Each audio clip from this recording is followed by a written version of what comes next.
Ladies and gentlemen, please welcome the players onto court for our opening match of this evening's session. Last year's finalist from England, Emily Whitlock, and her opponent and compatriot seeded 3-4 for this year's AJ Bell British National Championships, Victoria Lust.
Half time.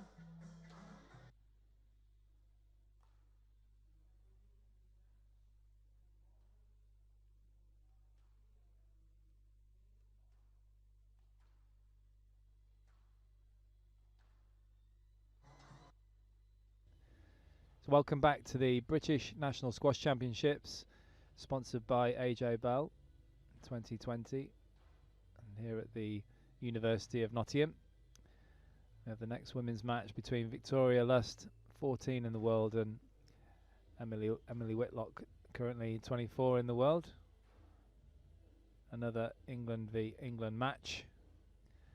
And just to recap on the previous matches, Sarah Jane Perry coming through in 5, George Parker playing a very good match, winning in 3 against Selby. Tomlinson coming through in a tough 5-setter against Tamel, and James Wilstrop coming through in 3, a masterclass from him.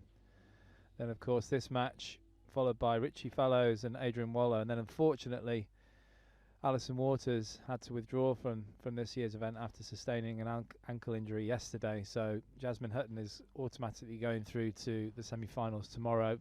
Not the way she would have wanted it, but that's sport. And Joel Makin, the number 1 seed from Wales, that match has now been brought forward to 7:30 against Alan Klein, the Scottish champion. Well, I'm Simon Park, and joining me in the commentary box for this one match this evening is Sarah Campion. Good evening, Sarah. Hi, Parky. Sarah, you have previously world ranked 15, and you're currently the head coach at Queen's Halifax, and also married to David Campion, unfortunately. That's right, Parky. A very good friend of yours. Yeah, he's just in the commentary box earlier, commentating on his brother, who played exceptionally well. So in your career, you've been retired for a few years now. Have you played against these two? Yeah, I've played against both of these girls actually.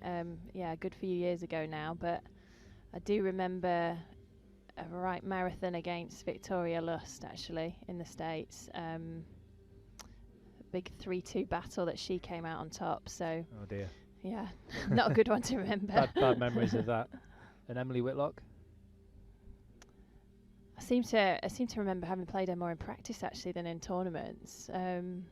But yeah, she obviously is quite a few years younger than me, and sort of was coming through and doing really well just as I was sort of finishing. So, but yeah, she's a strong competitor, and I think this is a really intriguing matchup. Yeah, both of these girls are very stubborn on court, as you have to be as a professional squash player. Ultra competitive. There you see Jem Whitlock, the mother of Emily, giving us some help. She was her coach here last year when she did so well. Perhaps that's superstition. She wants to stick to what worked well last year. Just talking to them both earlier about their National Squash Championships cockapoos, comparing cockapoo pictures. We'll get onto that later. Okay. Best of 5 games. Oh, we were just chatting off mic before, weren't we? And I think it's just coming up now, but I think the head-to-head between these two, it actually is 5-1 to Victoria Lust. Oh, that's interesting actually, because I had a little chat with Victoria Lust before the match, and she seemed to tell me that she didn't think she'd ever lost to Emily, so perhaps she's wiped that from her mind. Selective memory. I mean, it could have been one of those that, not that Whitlock's not capable of beating Lust, but could have been one of those that was an injury and you kind of just do actually banish it from your mind. Yeah, possibly.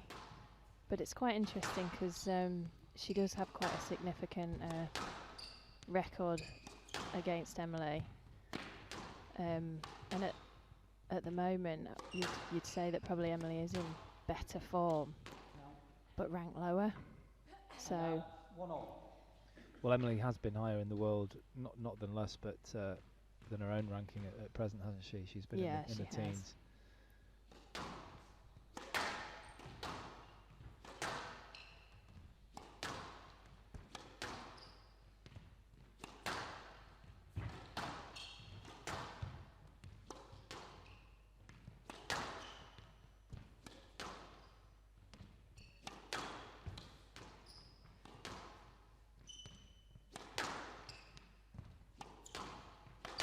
Actually got a very big win in the tournament champions recently in round 2, beating Amanda Sobey, the local hero, in 5.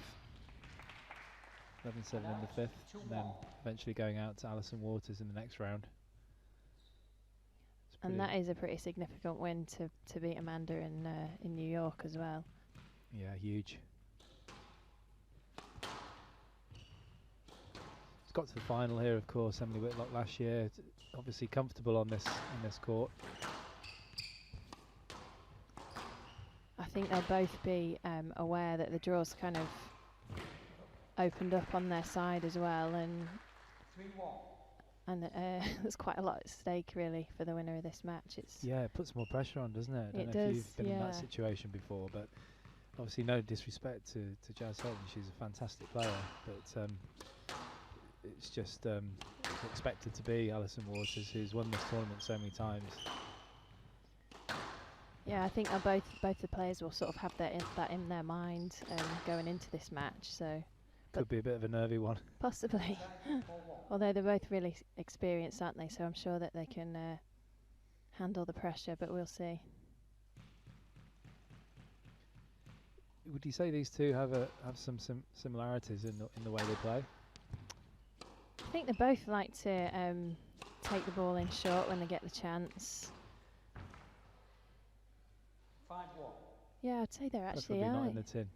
Yeah, not like that. There are some similarities, and they're both dogged, aren't they, in their they're tough. Their outlook, tough, and never say die. Fantastic start for Whitlock, though. She's got a bit of luck as well. Tends to happen when you're playing well, doesn't it? Certainly make your own luck.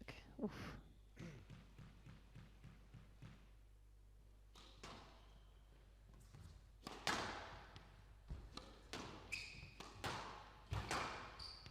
See, the head coach at Queen's Halifax and a mother of two young girls. How's that going for you? Busy? It's very busy, yeah. Keeps me on my toes, but it's all good fun, so. Got those two on the squash court yet? Yes, it's a good way to keep them kind of under control. Shut the squash court door and they can play with a few balls on there. So, yeah. So the eldest one is playing a little bit of squash, but the youngest is only 2. Yeah. So. It's never too early. It's a bit better from Lust.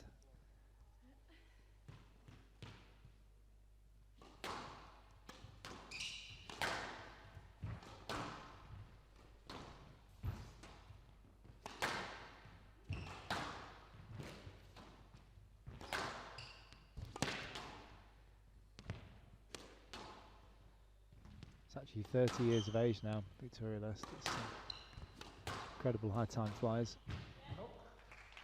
Good shot. Last time I looked, she was a junior.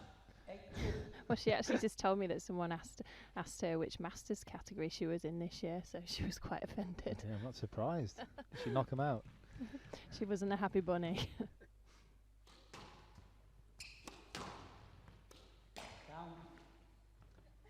Speaking of which, you're playing in the Masters, aren't you, this year? Over 35s. You've just Yeah, reached that grand old age. And how's it? You're #1 seed, of course. I am #1 seed, yeah. I thought I'd give it a shot this year, so see how it goes. Start playing tomorrow. Oh, you start tomorrow, because it's quite a small draw, isn't it? It is a small draw, and actually someone pulled out, so I got to buy. Well, if any of you over 35 women are listening, let's get entered for next year. We need a bigger draw. Yeah, definitely. Some competition for Sarah. There could be plenty who could play in over 35s now.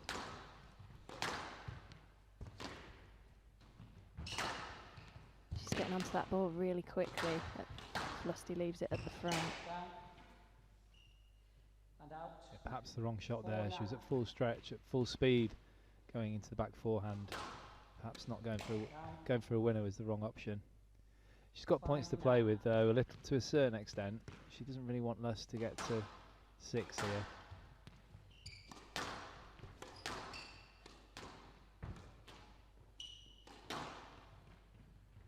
Good shot. Stroke to Whitlock. And out, 10-5, game ball.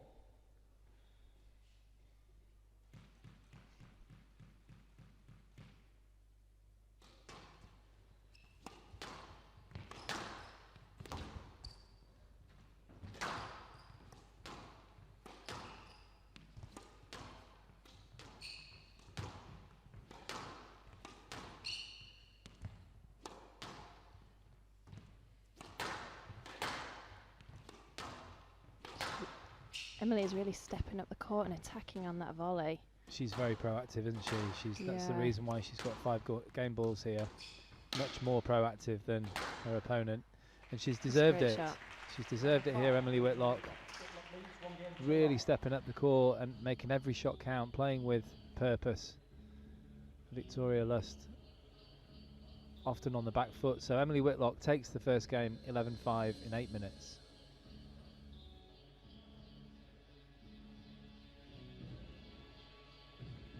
Yeah, it was Emily Whitlock who, from the word go really, from the first serve, was stepping up the court, right up on the short line and looking for any opportunity to take the ball early on the volley or the half volley you see there. Getting a little bit of luck, apologising. Not sure how genuine it was, but Victoria Lust has got a lot of skill, but she's not been able to show her ability, and you can see her frustration at the end there. One love, Whitlock.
1 game to love.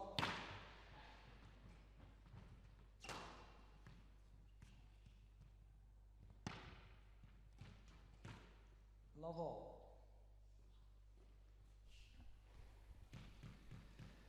So a very impressive first game for Whitlock. Bit of work to do for Victoria Lust. I think Victoria Lust was looking a little bit kind of frustrated with herself towards the end of that game, so I think she'll knuckle down here. And I mean, she left the ball a little bit short and allowing Emily to really get onto the ball at the front. So I would imagine that she'll be trying to hit those back corners a little bit more in this game.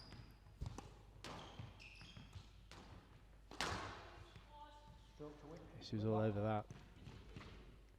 She's got to tighten up as well, hasn't she? It's just not accurate enough from Lust. She's not getting the ball close to the side wall. She's not getting it really far up the court into the corners either.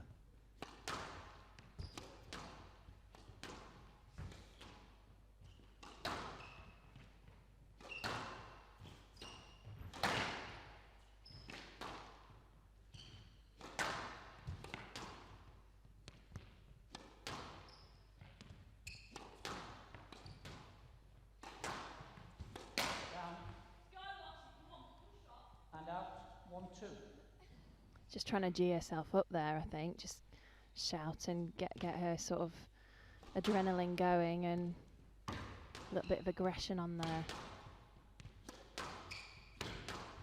Well, she has to do something, doesn't she, to get herself going. What would you do? What would your tactic be if you were struggling a bit? I'd just start to try and hit my targets a little bit better in the back of the court, and just try and get myself up on the tee, because at the moment Emily's kind of in front and being allowed to sort of express herself a little bit more, really. Just go back to basics if you're having a bit of a bad time. Reset yourself. Yeah, definitely. I mean, that's tight, but it's a little bit short.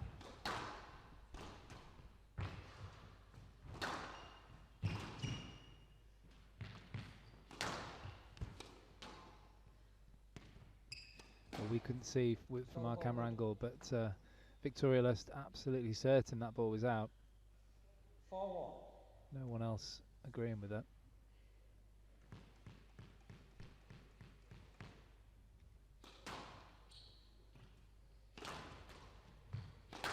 She's actually based in Vancouver, Victoria Lust. She's been there quite a few years, I think. Yeah, I think she loves it there. I think she's got a new job coaching at her school, and obviously training full-time as well, so I think she's got her hands full.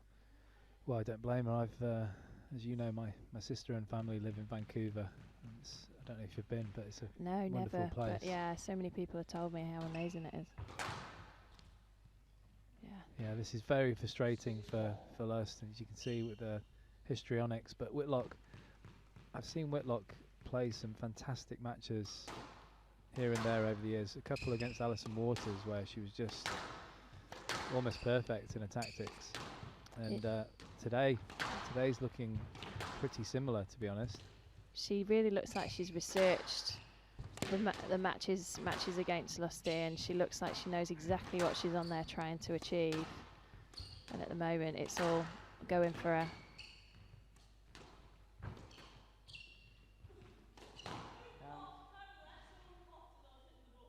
Pardon?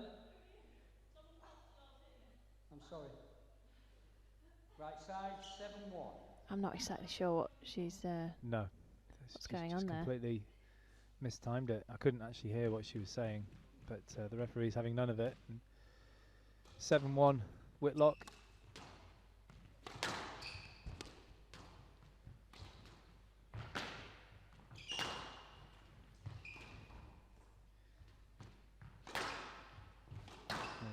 Emily's father, Phil Whitlock, will be watching this back in Colwyn Bay. I think he'll be feeling quite relaxed at this stage. 8-1. Reasonably. And I think it's looking good. It's looking good, looking but until his daughter shakes hands as the victor, he probably won't relax. But she's looking good, very good at the moment. I played against Phil a few times and was teammates with him for England, and he was always very meticulous as well in his preparation. can see that definitely in Emily.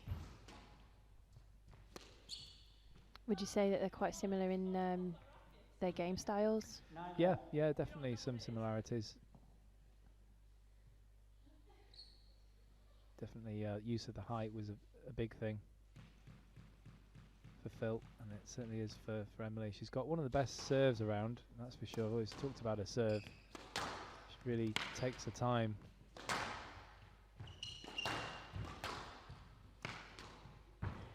Victoria's just trying to up the pace a little bit here, I think. Yeah, I think it's the right thing to do. She's got to do that, hasn't she? Yeah, she 10-1, game ball. She's got to change it up a little bit, take it early, and use a bit of disguise, delay, deception, but it's... She really needs to unsettle Emily, doesn't she? Yeah. With changes the pace. But 9 game balls here now for Emily Whitlock.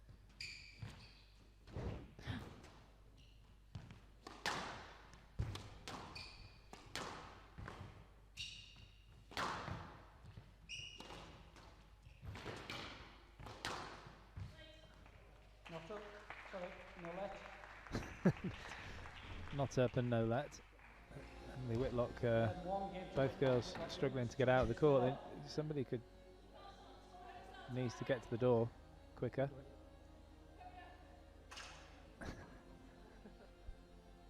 Wow. Both desperate to leave the court for the different reasons, of course. But it's Emily Whitlock that wins the second game comfortably, 11-1 in 7 minutes. She leads by 2 games to love.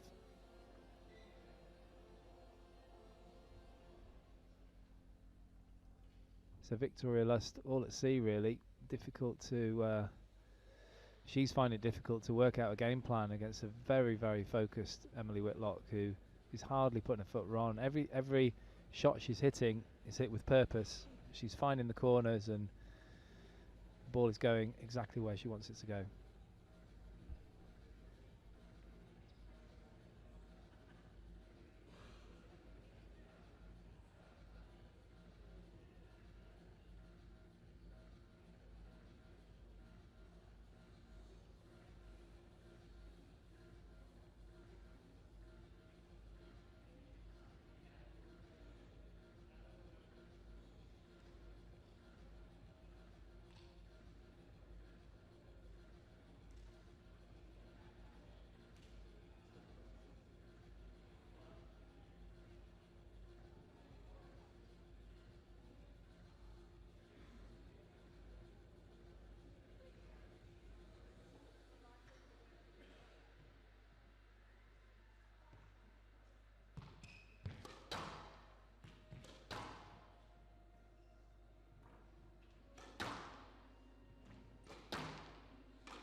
Whitlock leads 2 games to love. Love all.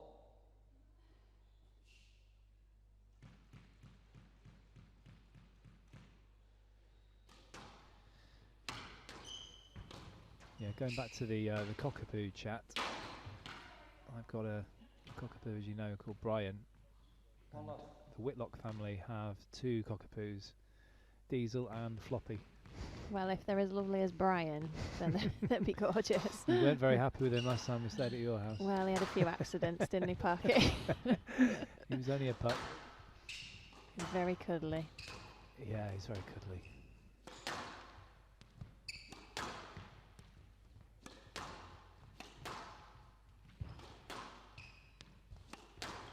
Wonder if they'll be avidly watching with Phil back at home, wanting to chase the ball.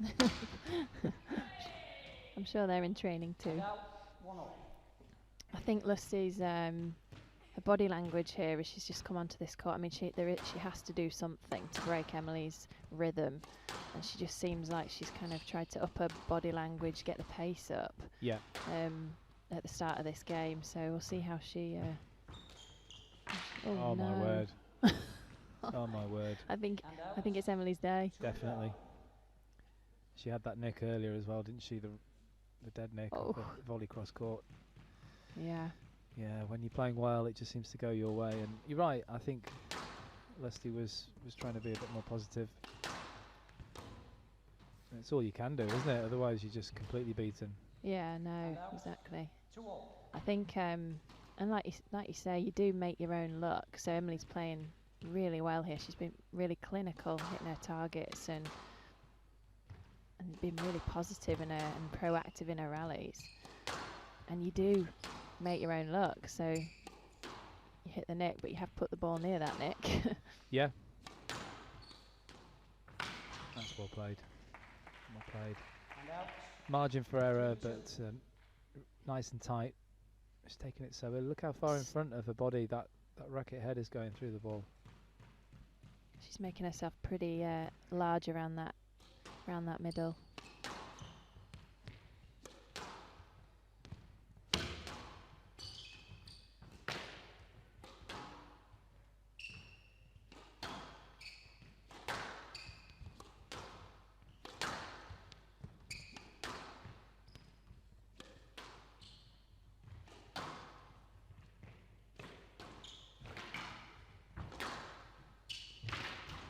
Down.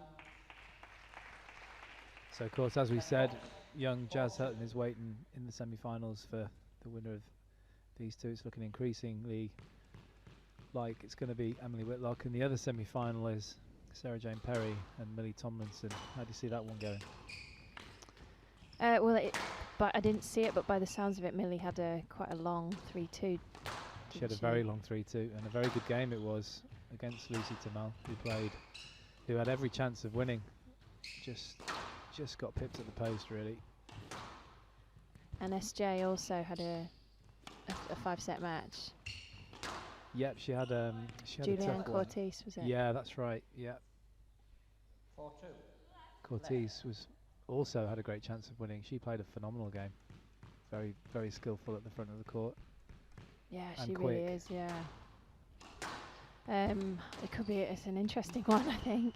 I mean, SJ's a formidable competitor, tactician. Millie's a great athlete. And pretty So you're sitting on the feisty on fence. there. Hey, Are you sitting on the fence? a little bit, yeah. I want a winner. I want you to pick a winner. I would probably, if I was a betting girl, I would bet SJ to win. Yeah, I And think so. out. I think she's gonna pick up a game. But that won't be worrying these two at this point. Another absolutely stonkingly tight shot there. Is that what you say to your pupils? Just get it stonkingly tight. And out. 4-5.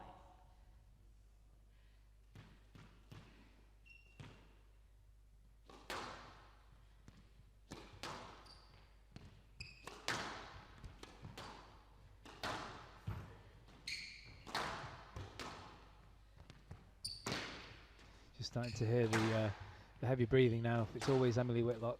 You can always hear when she's pushing hard. Yeah, she does. She is quite a loud breather, but she does keep going. Yeah, it's certainly not a lack of fitness. No, Down. that's quite frustrating for Victoria because she's actually put together some much better rallies, but Emily just keeps soaking up the pressure and coming back with another great shot option, another great rally, and the occasional one that probably Victoria Lust is feeling that's a little bit fluky, and it'll be frustrating her.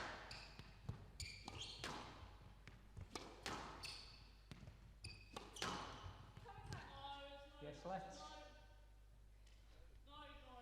Yes, left. Yeah, she's cancelled it. Play review. She's cancelling the review. No? Okay. Yes, left. 6-4. Right side. Dear me.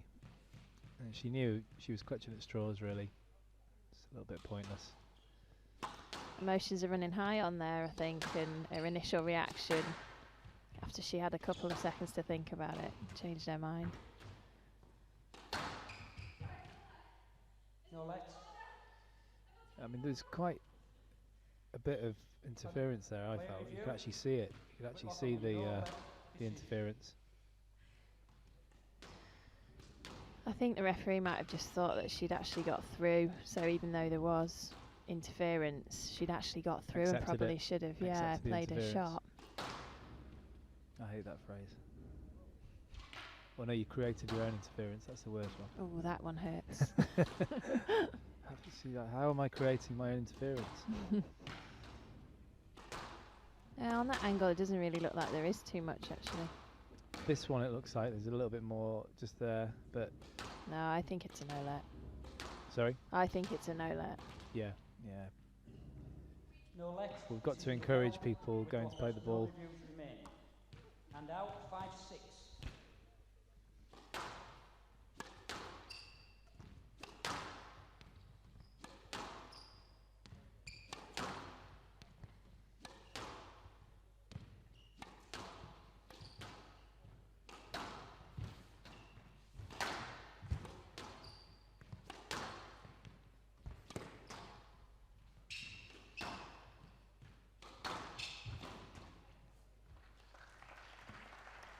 Kind of unusual in that rally that Emily just left the ball a little bit short, and Victoria Lust just kind of took advantage, whipping in a quick boast.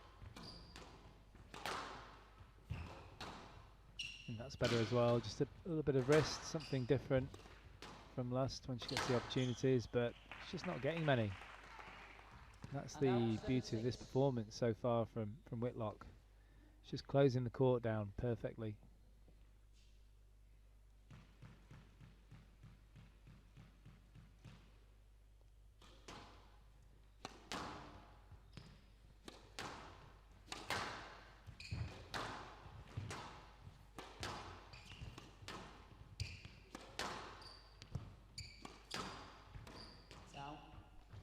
Strong shot, wasn't it? Just ended up being quite tight on the sidewall. Yeah, I think it just kind of got tighter at that moment. At the crucial point. We've all done it. I thought, why did I volley that?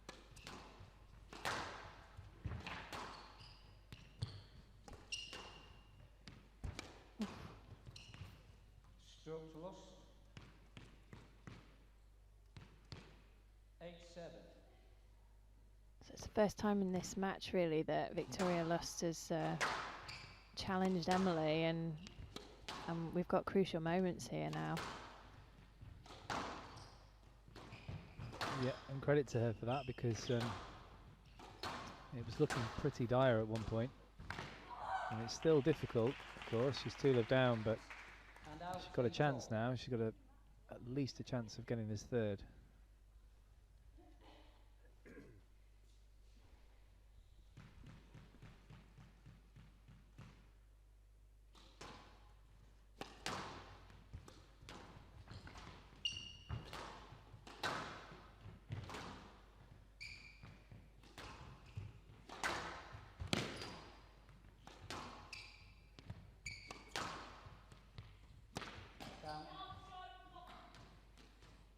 And out 9-8. It's pretty crucial rally coming up now. I mean, if Victoria can take this one, it might just create a few little nerves, not nerves. She's not going to be nervous, Emily, but you know, worries that Victoria can get back into this match now. Video referee decision. Always passed on the clammy baton.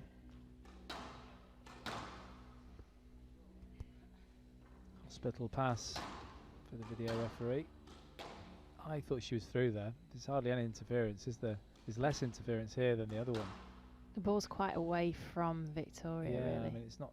Yeah, it's away from Victoria. It's not the greatest shot, but it's just there's no interference. Yeah, I thought she could have got a racket on it and played it, really. She had to attempt to play that, so 2 game balls. Video referee 10-8 game ball. Victoria Lust just checking up on the referee, keeping him honest. He was actually correct. So 2 game balls here for Lust.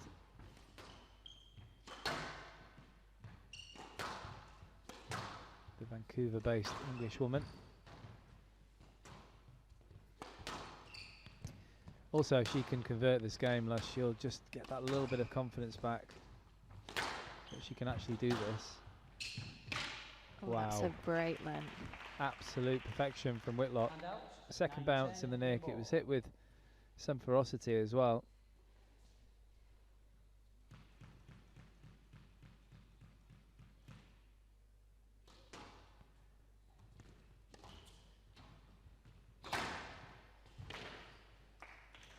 And again, she just doesn't go away, Emily Whitlock. So competitive and back in it now in the tie break.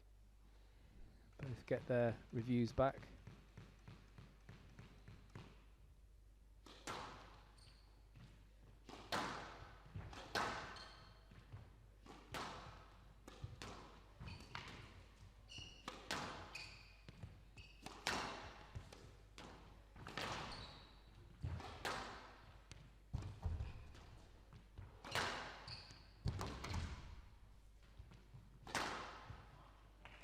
That's excellent play from Emily Whitlock. 11-10, match ball. First time I saw Whitlock play was when she won. It was in the final of the British Under-17 Open, and she won that. And it's obviously quite rare in this day and age that we get many English winners. 11 and So out. probably about Yeah. 7 years ago, something like that. Yeah, I mean, if you... Down. Oh, dear. dear. 12-11, game ball. I was impressed with her then in terms of her determination and Yeah, she's really tough. yeah. You have to be. You have to be at the British Junior Open against all the sort of Egyptian competitors, and I mean, they're fierce. Yes, left.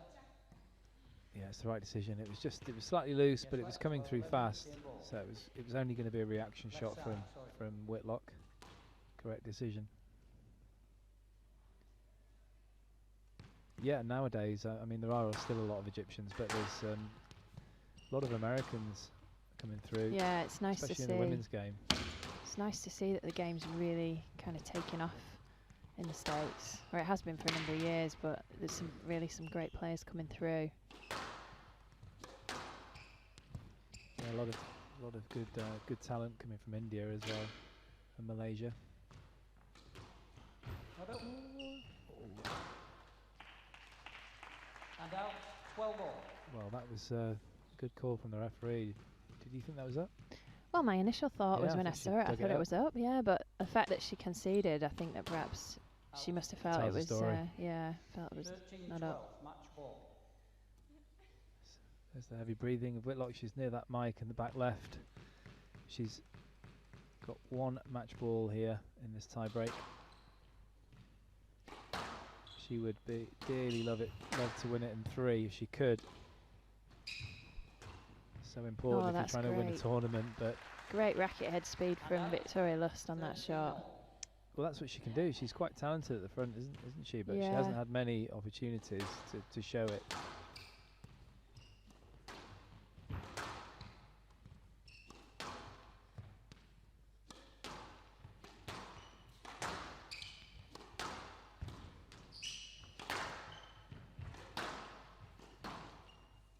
Yes, left. Ooh, speculative quite. ask. I'm not quite sure why she was asking for that, really. Well, it's dangerous, you know. Some referees could give a no let for that. I felt like she was in position to play it, so...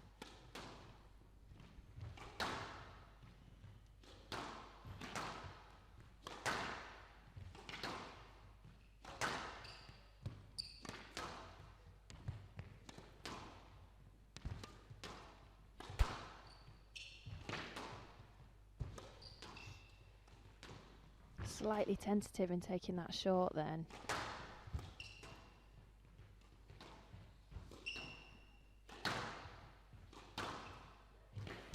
Oh, good pick up from Lust. Down. Oh, tentative there as well. Not getting the whole of the strings through the ball there, the racket head. Game ball. It's not quite following through enough, and it's given Lust another chance to take this third.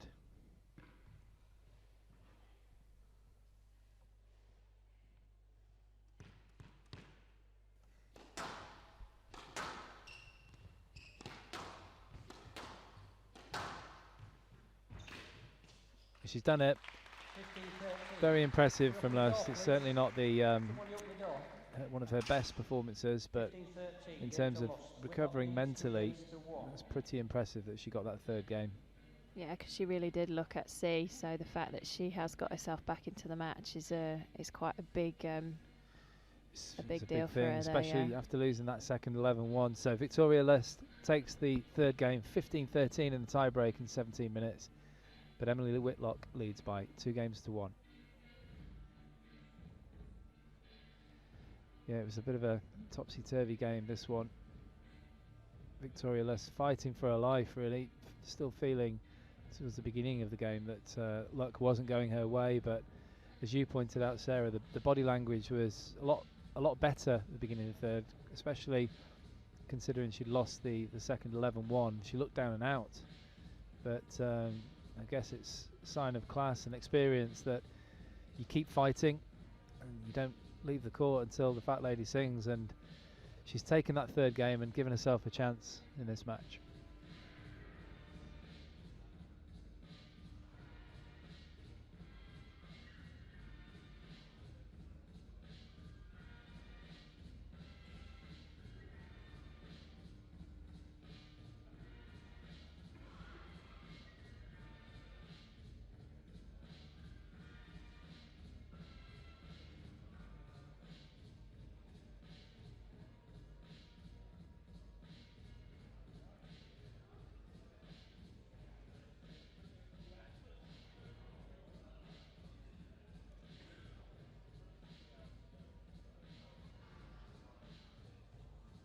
Fifteen seconds.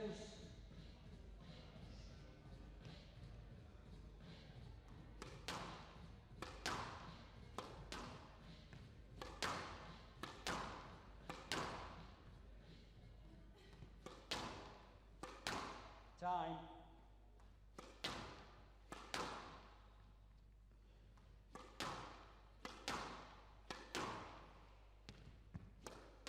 Whitlock leads 2 games to 1. Lust to serve.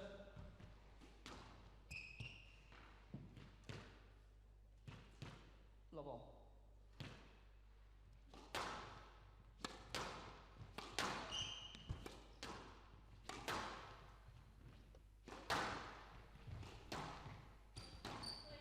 No let.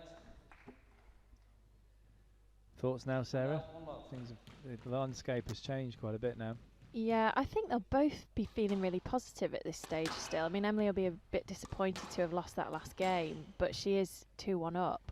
And then Lusty will be feeling, you know, really much better than she has done in the previous games because she's back in it. She's managed to break through, and that's the hardest thing sometimes, is when it's not going your way, is to break through and find a way into a match, which she has done here. Yeah, that's the thing. A lot of lesser players would have just given up the ghost, wouldn't they? Oh, definitely. 2-0 down, especially the second game, 11-1. But that's why these girls are ranked highly and have been ranked higher as well. You know, they are great competitors. They know how to win a squash match, and when the going gets tough, it's finding a plan B. And you know, if your natural game's not working, you do have to adjust. Every opponent's different.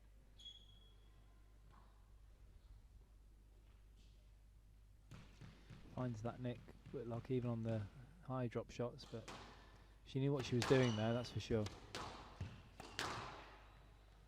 And out. 2-3. So did Lust on that one. That was clinical.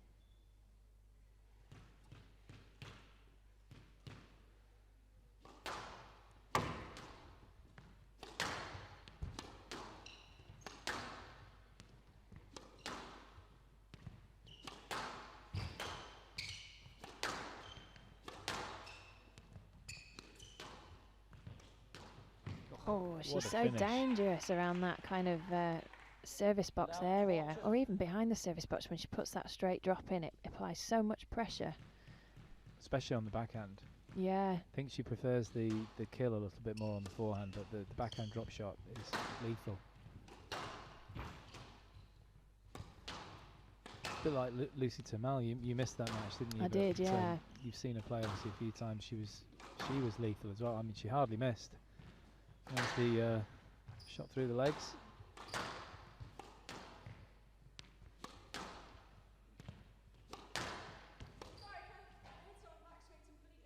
Yes, let. No, it interfered with this shot. Yes, let. 4-2.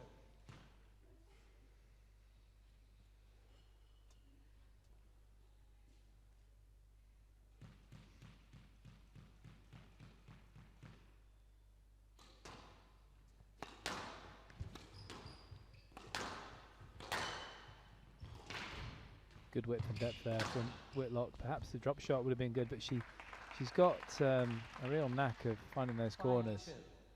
Her weight of shot is really good, front and back. She really uses sort of a racket face and gets that backspin going.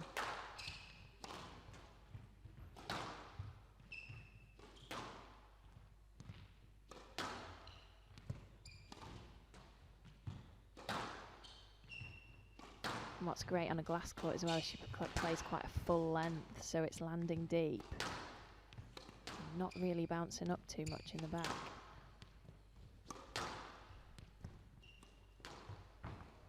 Lovely touch.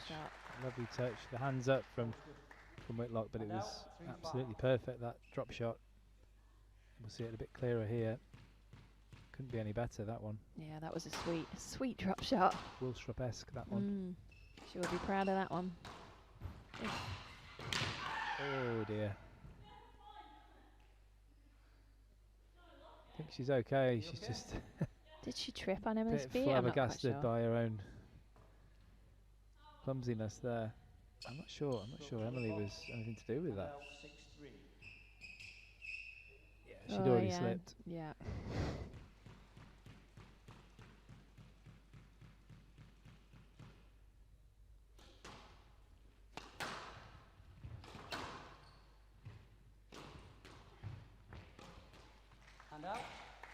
She hasn't really been doing too much of that during the match, has she, Lust? What, the But falling over? the well, I meant the boast actually, but Oh, another perfect beautiful drop shot. This time from Whitlock on the back of the court. He must have been watching Wilstrop earlier. I'm sure he can do it with his eyes closed in his sleep.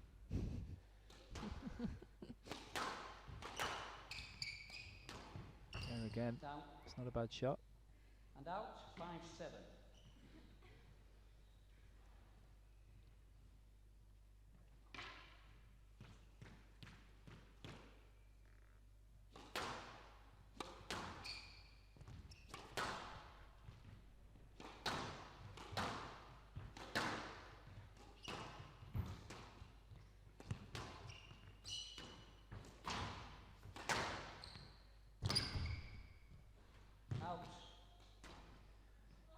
They're so frustrating, aren't they, when you're at full stretch and you play the back wall boast and it goes out because you've overcooked it. yeah. I mean, you don't really want to be playing a back wall boast. It's desperation, isn't it? A last resort, but It is. But when you get there and it's a real effort to get there and then you hit it out.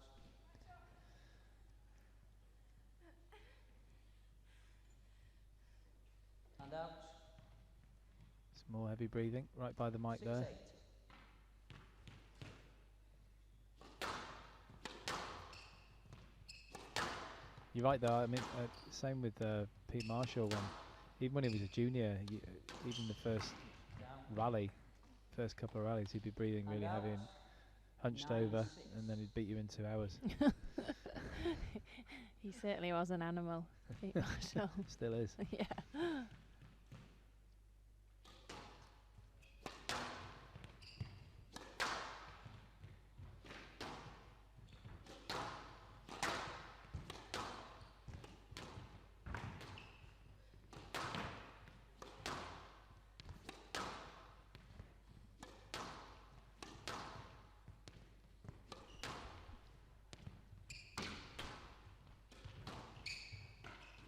Oh, that was a slightly tentative change of mind, I think.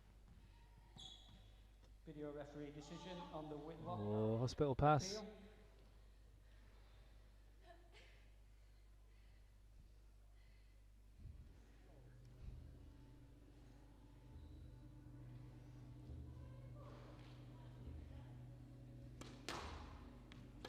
What do you think here, Parky?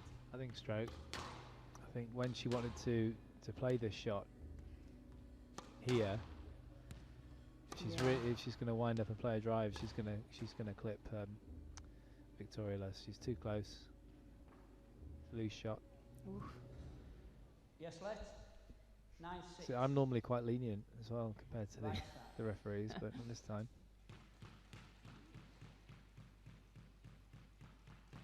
I do like how they're sort of changing the thinking on lets and strokes and no lets, though, because it definitely does make for better, more free-flowing squash, and you know the players are making every effort to play the ball most of the time. Yeah, no, it's the review system and the way that the directive in terms of the PSA has really helped the game. 7-9. And as you say, most of the time players are adhering to it, and if not, they're getting found out most of the time. Yeah, no, it's good for the sport. It's going to take a while to trickle into local league squash, though, I think. Oh, what a shot! That was good. Saw the ball good. Yeah, it was. I saw that very good, Sarah. What about you? Your eyes are a bit younger than mine. They're not great, though, but I did see it good too. I saw the ball good. No, check it. We can't check it because the video doesn't go to that height. No, you must carry on. It's the Oh, she's talking about an earlier shot which we were not aware of. We don't have the technology to see. Everything else I saw was okay. I saw the ball. Yeah, I didn't pick up on anything else either. And out, 10-7, match ball. Absolutely furious, but there's nothing she can do. She's just got to knuckle down and get on with this rally now. She's 3 match balls down. Stroke to Whitlock. She's absolutely convinced that ball was out, Victoria Luss, but a very impressive performance from Emily Whitlock. She did everything right there. Tactics were spot on.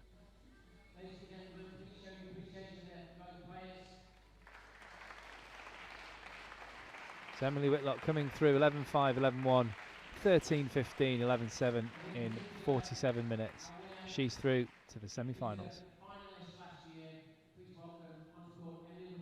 And she's going to have a word with Paul Walters, post-match interview.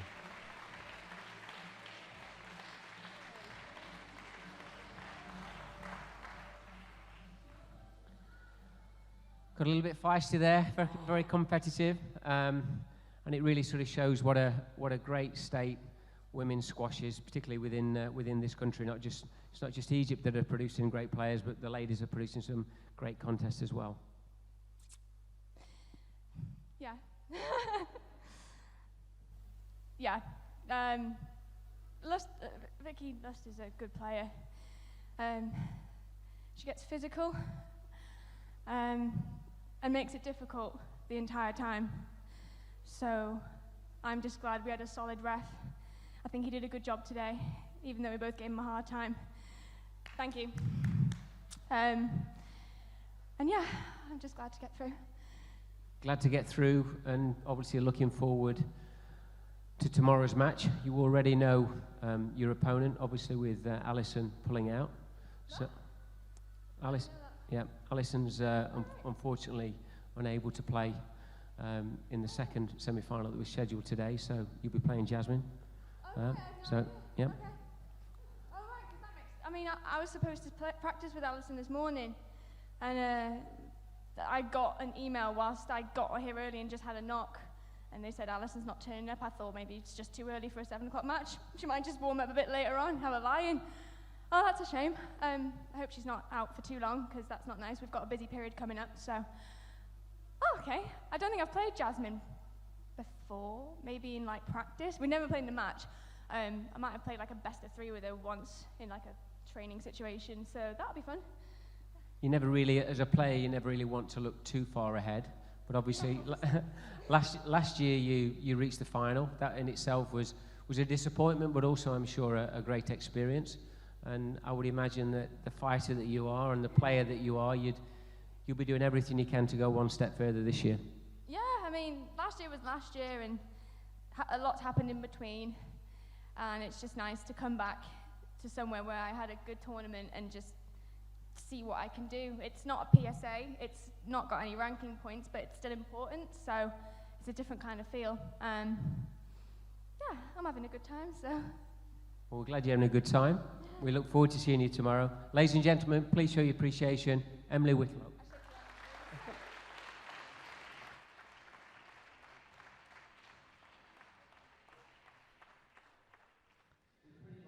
So a very impressive performance there again from Emily Whitlock. As Paul Walters was saying, she got to the final last year, so she's obviously comfortable on this court. And after the first two, it seemed like it was going to be very comfortable. The second game being 11-1, but Victoria Lust showed her fighting spirit. It wasn't her best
supported by video referee Andrew Aldridge.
Welcome back to the British National Championships 2020. Back to the men's event. Richie Fallows of England versus Adrian Waller of England. Adrian Waller, of course, the highest seed, currently ranked 20 in the world. Coached by Paul Carter. 30 years of age now. Seems weird to call him one of the veterans on tour, but he is a lot more experienced perhaps than Richie Fallows. He's had a few years on the circuit, had one of his best wins yet, taking out Tom Richards yesterday at Nottingham Squash Club, the Park. 3-love, which is pretty impressive. I didn't actually see that match, but my co-commentator, David Campion, did. Good evening, Camps. Good evening, Parky. You were very impressed with Richie Fallows yesterday. Yeah, he's always capable of a result. We know how capable Richie is. He just doesn't often produce that level. But yeah, he was pretty excellent, really, to be honest, last night. Fallows of England to receive. Best of 5 games. Level. Would you say it's a similar kind of prospect for him today against Waller, or is it a slightly stiffer test? Yeah, I mean, Adrian's been in great form, and of late. You know, he's top 20 now. I think he's an established top 20, and although he's not been there that long. His results suggest that he is.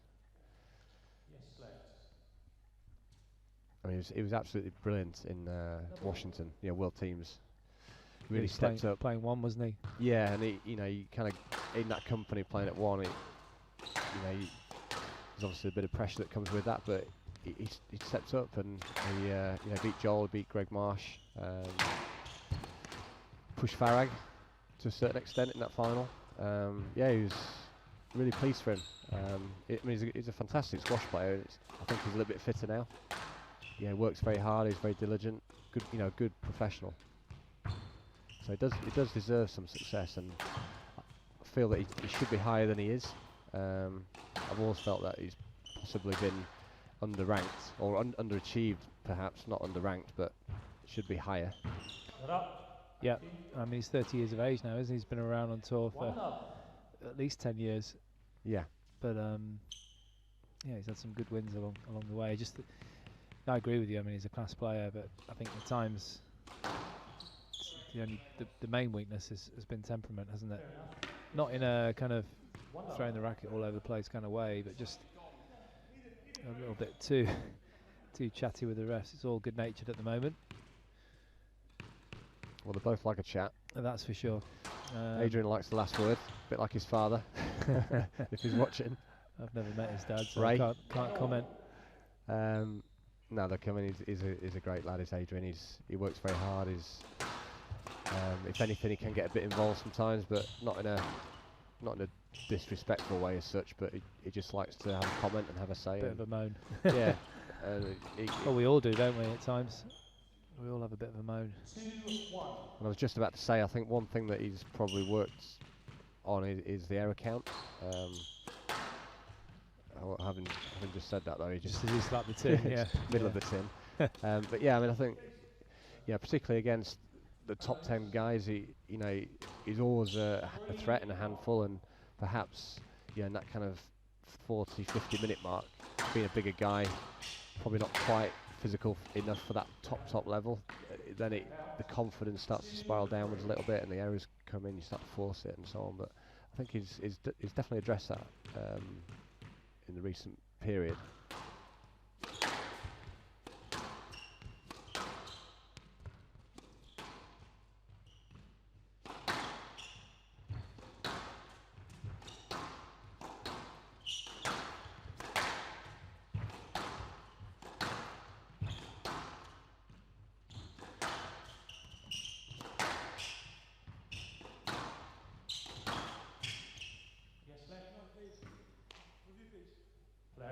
We'll just go through this review situation. Richie Fallows, the first one of the match.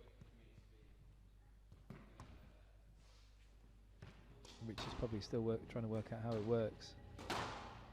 It was a decent length, wasn't it? Yeah, great shot to the back there. Great, found the corner, didn't he? Got the ball running. Just a simple yes let. I think there's no way through. But the shot was good, wasn't it? But obviously not good enough in your mind. So I think Adrian was on his way. There wasn't a line to the ball there, really. I think that was fair. Adrian's coach over the years, still, has been Paul Carter. He's worked with Adam Fuller as well. He's a very different player to Paul Carter, isn't he? What you mean? He's got some flair. Yeah. 3-4. I always say this, in the last year or so of Paul Carter's career, he actually probably didn't win as much, but he was playing much better squash. Well, he had to, I think. Yeah, that's probably, as you slow down, you start working out the front of the court. You worked that out from about 8 years old, but not everyone has your flair. Well, he was a hell of a competitor, his Carts. Yeah. I think it's great because he works with quite a few of the players down at the Berkhamsted hub that we have, the performance hub down there, with Adam Fuller. Good training group. Was down there last week, and some really good sessions going on. 3 days a week. So that Alison and Richie's been in there a little bit. Ben Coleman. So it's a good group, a good stable of players. 4-3. From the right, please. So decent start from Richie. 1 or 2 traffic issues already, but Yeah, I think we're going to have to expect that. A bit like the Selby Parker match. I thought that was going to descend a little bit, but Parker was very impressive. Selby perhaps a little bit below par. But quite a big scare yesterday, really. yeah, I'm sure that probably, without him realising, maybe had an impact. I mean, well, he played with glasses on today. I've never seen him do that since the Commonwealth Games. Well, he's gonna do it. I don't know if you spoke to him after the match, but I spoke to him briefly, and he said he's gonna pretty much 100% carry on with it. Yeah, well, it was clearly a big shock for him. Yeah. With what happened. But I mean, look, as he said, taking nothing away from George. I thought George was excellent. I thought he had that little bit of intensity and pace about him and severity. And I think Darryl was able to absorb, particularly on the glass court. George was looking strong. I thought he played well.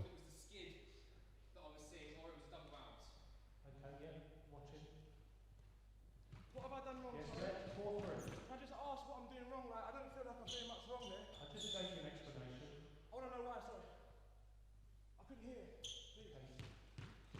clear the ball better standing on the ball. 4-3. I disagree, but... Okay. Is that the voice of Jason Foster again? Well, Jason in the chair. Plays a bit of squash, bit of masters, I think. Yeah, actually. Decent junior. Good ref, actually. Was teammates with him in. I do apologise, that was a technical issue, so play left. He's very polite. Just wait whilst I sort this issue out. We'll wait for you, it's fine. 4-3. Thank you, gentlemen. He does. I think I was saying this earlier. Actually, he does have a good way with the players, perhaps because he's played at a pretty high level himself, and understands that. Yeah. I do think it's important to 5-3. not wind the players up. Of course. Yeah, he's firm, isn't he? I Yeah. mean, he'll do it in a decent, humanistic way. I think he'll keep Richie in check here. Yeah. And the players, they're on there, and it's one of the biggest days of their lives, and the heart rate's 180, 190. I'm saying there's no excuse for abusive behaviour, but sometimes you do get a bit tetchy on there.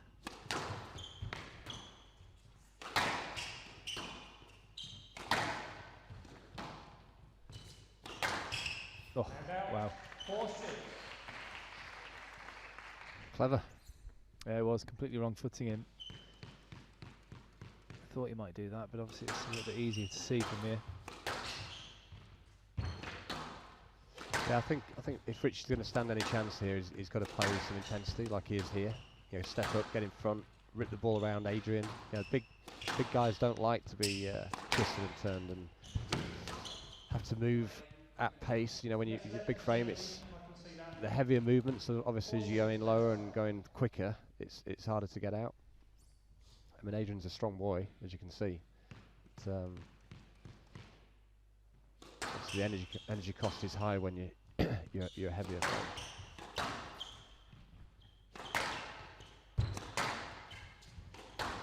Yeah, and that's all we were commentating earlier, weren't we? Declan James and James Lewis-Drop. That's what Declan James didn't do. Enough of against. Well, yeah, I thought he had a little spell in the seconds when he came back, but apart from that phase, there wasn't really enough of that going on. I thought I think Declan will be disappointed by his performance, and when he looks back, I'm sure there'll be some learning going on with Nick and some self-reflection. Do you know back to this match? Do you know the head-to-head between these two? I don't think I played that much really. It's 0-0. Oh right, I was going to say I can't really recall. Ooh. Dramatic. Yeah, it's a full-on dive. You need a bit of a wipe, I think. Actually, didn't get it that wide, did he? Well, no. But it was didn't need to be. I mean, he was totally out of position there, Fallows. Yeah, no complaints from Richie there. I mean, Adrian, it's just where Richie left it. Adrian had to make some room for himself.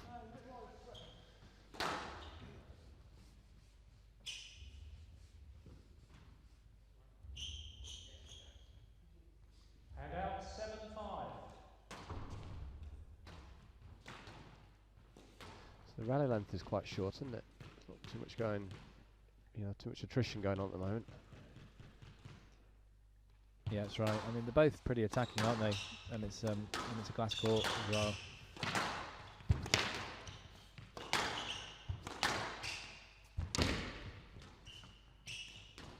Richie put his hand up, but there was nothing wrong with that pick up. It's good play.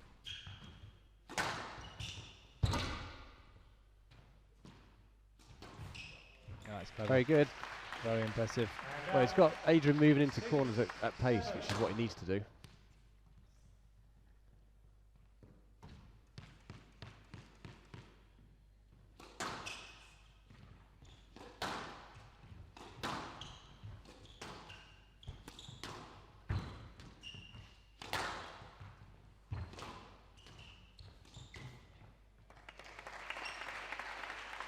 Quite clinical at the front of the court, and especially in that front left now. Richie Fallows.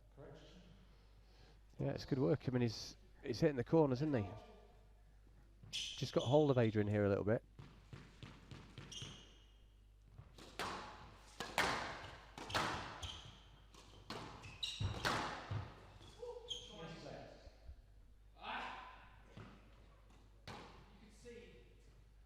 Yeah, they need to encourage players to play that, really. I think that should be a yes let with a warning. Yeah, I mean, Yeah, play those. It's, Otherwise, it's loose, but he's clear, isn't he? yeah, It's clear. That's the. There's 2 points when you're looking at was it a stroke, a let, or a no let, and that is where is the ball and where is the striker. yeah. I mean, there was no real safety issue there. No. I mean, these guys can play, play a lot of things that they don't often attempt to. Well, absolutely. I mean, if if you have a game of fun doubles or practice doubles, whatever you want to call it, top players like these, skillful players, can play it, millimeters past your ear roll, and it's going to be safe.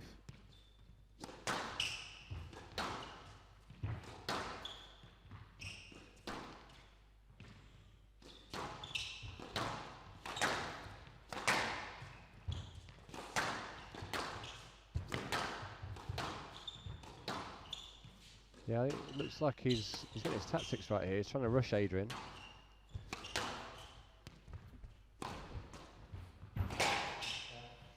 Poor error. Yeah, you can rush someone, but that was just a bit of a snatch, really, wasn't it? Just trying to force it a little bit. Crucial time as well. I mean, to give him a 2-point buffer right at the business end. Such a simple giveaway, wasn't it?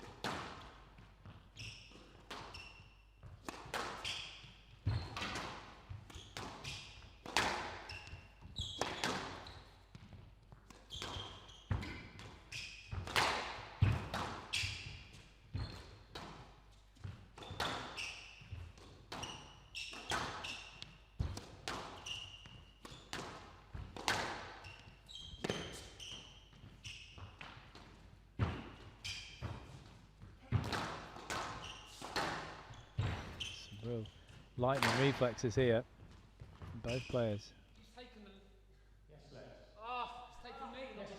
Well, it was a lot of flashing around from both players, slashing at the ball. I don't know why Richie thinks that should have been a stroke, but I think a let ball is a fair decision. Yeah, I agree.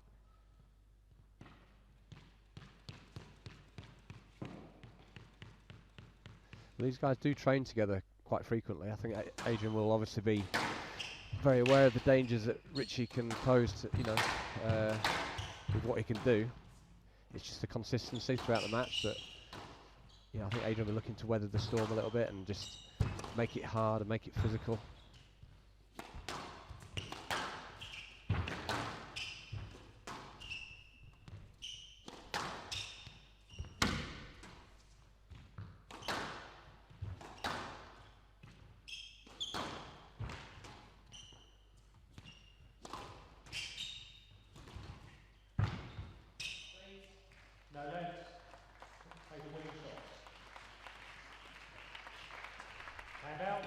It did come back a little bit, but I think it was just so early. Richie got onto that so early, and He got the angle as well, didn't he? Just clipped the sidewall, ended up very short. So just 1 point adrift now, Fallows. Creeping back at the business end, as you say.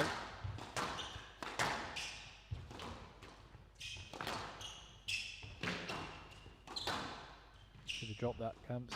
yeah, he's doing a decent job of getting in front of Adrian, but It's not always that's a carry.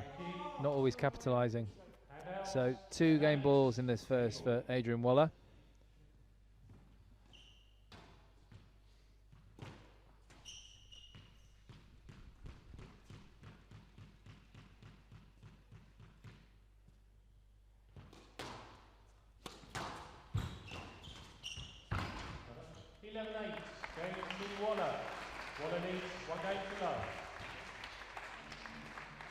Yeah, an impressive first game in the end. It's pretty close, nip and tuck between these two. It's Waller, the more experienced player, coming out on top. 11-8 in 17 minutes. He leads by 1 game to love.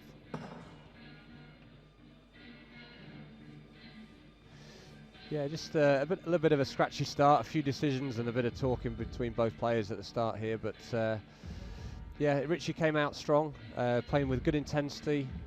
Yeah, really asking a few questions here of Adrian. 17-minute first game, so by no means an easy one. I think Adrian will be happy, though, that he managed to weather a little bit of a storm, put some decent rallies together, and just managed to close out the game to lead 1-love, 11-8.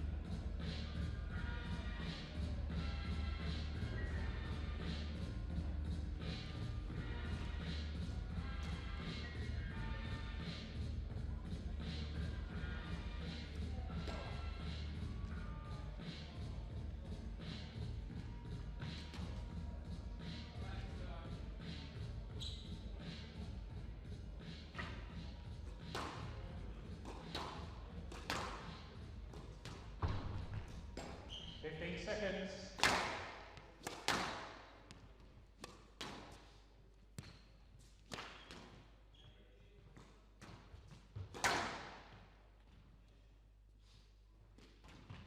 One of these, one game to love. Level.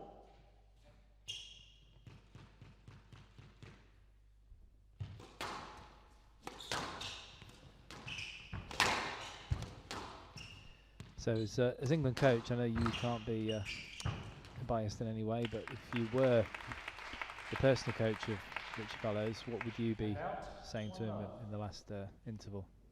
Brain transplant.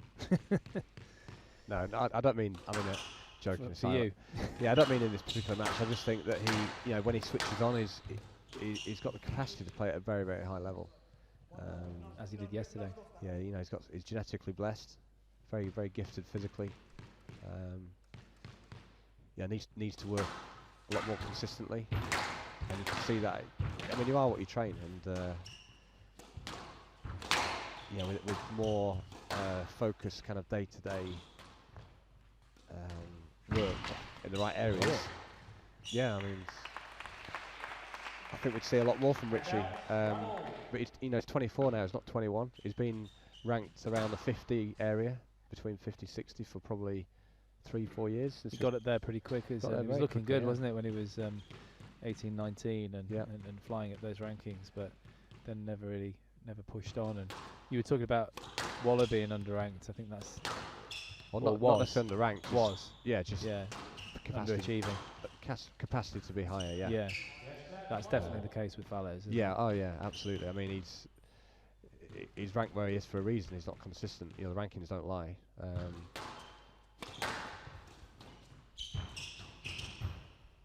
Shot. But no, he's a good player. He's got a lot of intensity when he puts it together. The problem with him is that because he's not consistent in his weekly work, then what happens here is there's fluctuations all the time, and that's not just in results, but in rally to rally. He's putting some great stuff, and then it's very hard to be confident. I mean, where does confidence come from? It comes from your background, and you can't lie to yourself. And I'm saying these things here that I wouldn't. I've said all this to Richie. He knows. He knows this. Well, you have to. Yeah. As a coach and as the England coach, you have to be brutally honest, don't you, with the players? Look, and I'd love Richie, as much as anyone, for him to succeed and be a success, because I rate him and I really like him as well. It's just when somebody isn't achieving because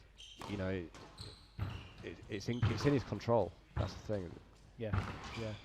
Well, I mean, he's 24 years of age now, and maybe this is his year. I know that when I was coming through, it took me. I had a lot of good results, 18, 19, and it took me, I think, till about 23, I reckon. So a good 5 years on the tour before I properly matured. And I don't know, probably me and Richie are quite different characters, but in terms of consistency of work, I think I was probably a bit guilty of that as well at times. Yeah, I mean, interesting because we've had a coaching summit here for the last 2 days. But I had kind of 50 coaches in over the last couple of days, and one of the keynote speakers was a lady from the military, and she's a commander in the military, and she talked a lot about developing the individual and how sport and being on the battlefield, it's very similar. It's under pressure. It's a lot of self-discipline, a lot of courage, integrity, honesty, and she did talk about developing resilience, and they prepare for scenarios in battle. And if you've done it in training, if you haven't done it in training, you can't expect to do it on the battlefield, and nothing's a surprise to them. So they train under extreme conditions, like they'll go without sleep or sleep deprivation or food and things like that. And I mean, to them it's life and death.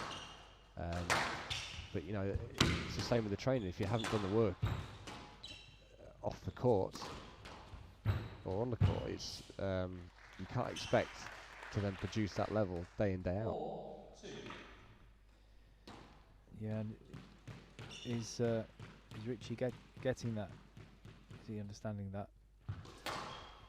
Well, I think he knows it. It's actions, isn't it? It's having that determination, discipline, self-discipline to go and do it, to get out of bed every day and do the right things and prepare and have the right kind of foods inside you, the fuel to be able to train effectively, and having a good base as well, somewhere where you can go and it's not complicated. I think Richie can make things a little bit complicated. He travels around a lot and moves around, and look, he really wants to be a top player. I think he just needs to learn how, and maybe he will. And I mean, even though he's 1-11, 4-2 down, he's playing well in general. He's having a good tournament so far. Yeah, I mean, like I say, he was excellent last night. I was really pleased for him against Tom. I mean, he was consistent all the way through the match. The level that he played was very high, and there was no slip in that or dip throughout. It was very, very good to see, really.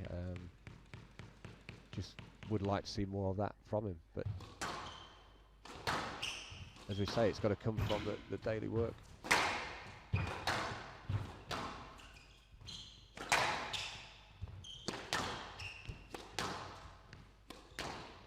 Just clipped. How was this? Hand out. 3-5. What's the problem there? Okay, is it bleeding? I can't see very well from there. Okay, you don't need to do like that. Okay, right. I'll come down and have a look. This is comical. Initially, blood break from his Fallows. He has as long as he needs. I thought he said something about cleaning. Obviously, talking about bleeding. My hearing's not so good. Some sort of blood injury. Referee will head down and just have a look and just see what's going on. He's still at the top there. It's not moving like he used to, Jason Foster.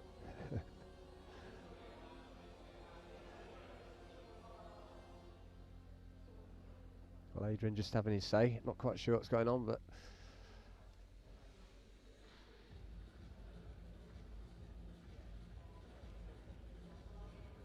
we'll soon find out. I'm always having this conversation with Joey Barrington that the blood injury should be Oh, he hates it, doesn't he? defunct. Yeah. What do you think? Oh, it's crazy, isn't it? We had a situation in Washington with a blood injury, and I mean, for the sake of the match, you just want it to carry on. I mean, as long as it's not like pouring out. I mean, I think the rule is that if it actually you clean it up and if it shows through again, even if it just shows through the bandage or You've lost. I mean, it's just crazy. So I just said to Amir Waghi, the Egyptian coach, look, just do what you can to stop it. I think it's a nosebleed. But if it happens again, we're happy for you to just come off and try and sort it. And then if it happens again, then obviously there's a bit of an issue because it's then affecting us that we have to hang around so long, and it's not our fault. But we gave them ample opportunity to sort it. but that wasn't it. That's not what the rule states. You know, we were quite within our rights to force the rule, and for the sake of the game and the match and the quality that was being played, you know, you want a true result, don't you? And the big crowd and Yeah. You don't want to win that way, do you? no, and it was such a good final, and I mean, the local, the owners of the club that put the venue, that provided the venue and the sponsorship, and the last thing you want to be doing is, TV's there and everything. It's just. No, I think that was the right decision. Do you remember in the final of the World Juniors when we played each other, and when I got a nosebleed? Yeah. You could have won that. You'd taken that. Yeah, I was working. You worked really hard. I was working everywhere, wasn't I? Hottest day ever recorded up to that point in Germany. Yeah. Final of the World Juniors, 1990, wasn't it? Yeah. 1904. Really long first game, and was it in the second you got the nosebleed? It's first or second. I was actually really worried because the rule then was the same as it is now. Well, it shows how archaic it is. Yeah, and I was just genuinely worried. I mean, you know, at the end of your culmination of your junior career and the most important junior tournament, and you think that it's going to be all over. Luckily, managed to stem it. So it's a typical match, wasn't it? You were running everywhere, and then eventually wheels fell off, didn't they? Yeah, it happened every time. Could have got your only win there, Camps. Like a little rocket man, weren't you? Elton John. It's only, I don't know, we're not old, are we? It's only 30 years ago. Yeah. Can't believe that wheel's still going though. Bleeding injury. Yeah, it's ridiculous. Knees changing. I mean, where's the blood? Where's the bandage? Any blood? Well, we can't see here. Is it a scratch?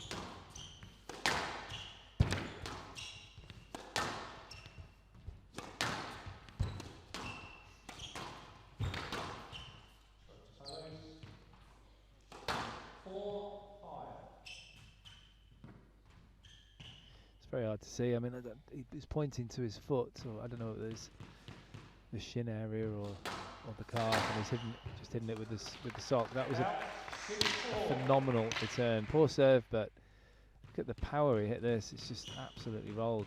Yeah, great execution. Yeah, you don't leave the ball there on the forehand of Waller. Yeah, he can put it away. He's got a lethal hold on that forehand as well. I mean, if he ends up coming through this, and I mean, obviously Joel's got to play Alan Klein next, and the winner of that will play the winner of this. But if that is the semi-final, Adrian's got a good record. Well, as you say, he beat. If Joel Macon came through, he beat him recently, didn't he? In Washington. Good finish there from Fallows. Good awareness. 5-6. Very good awareness. Crowd appreciating that one.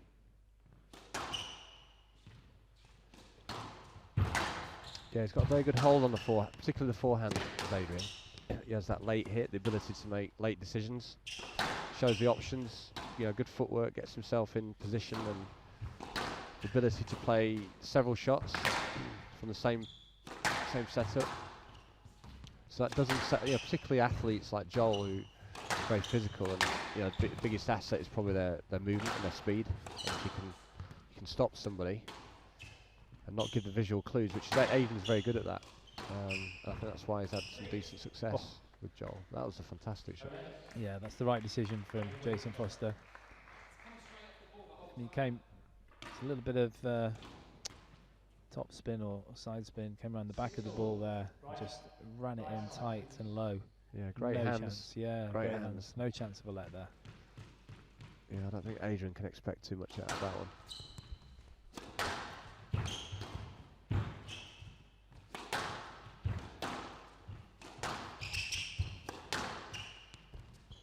Another good phase for Richie.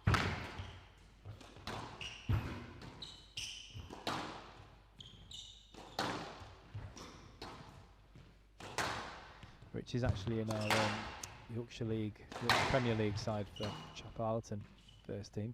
Has he played much?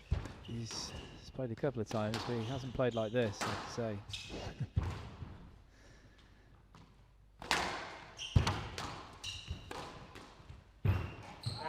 Tough rally. And out, 7-6.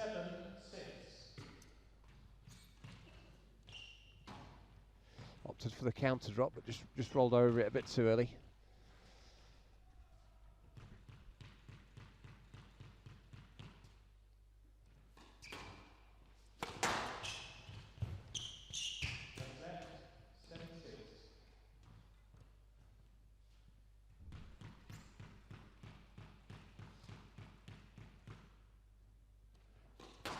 It's a fairly crucial point here. 8-6-2 as opposed to 7-all.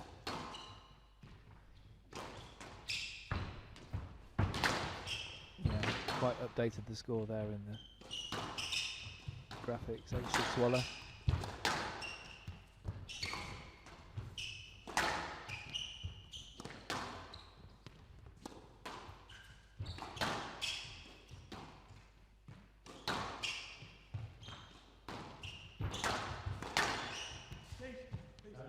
Yeah, it's the right decision.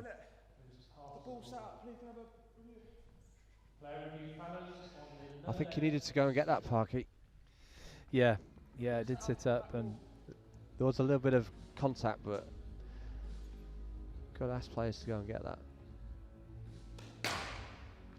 there was actually quite a lot of contact, but the distance, it's on the tee, and the ball's in the back corner, so you've got to accept that and go round, haven't you? Well, you want to see movement pattern. Yeah. You can't expect to just run into the back and, like you say, a lot of this. Too much distance. Yeah.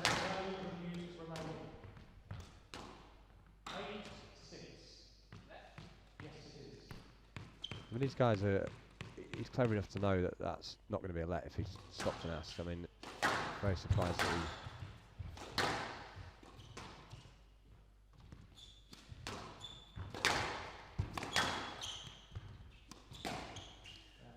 I mean, he's very upright there. I know a lot of the shots that Waller plays are quite deceptive from an upright position, and he's obviously tall, but it's very close to that as well, Yeah, wasn't he didn't really drop in, sink into the shot there. It wasn't really on, was it, the way he played it?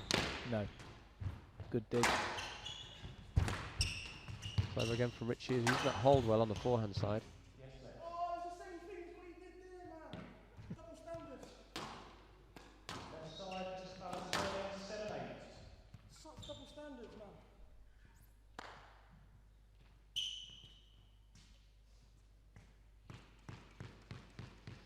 Well, he's not going away, is he, Richie? No, absolutely not. He's putting in a good stint here.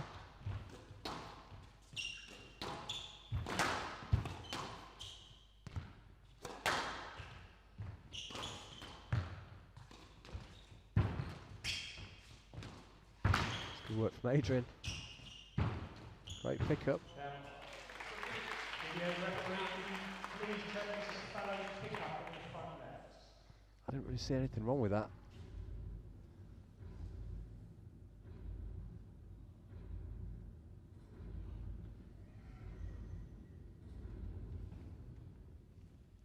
So the referee just checking the pickup.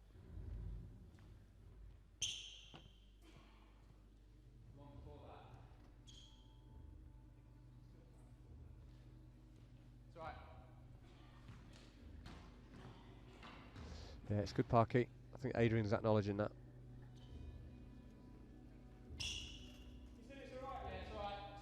Adrian telling the referee it was all right.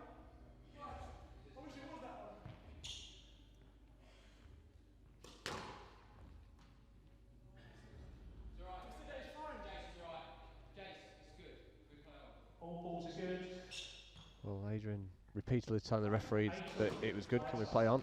I think they were listening to him.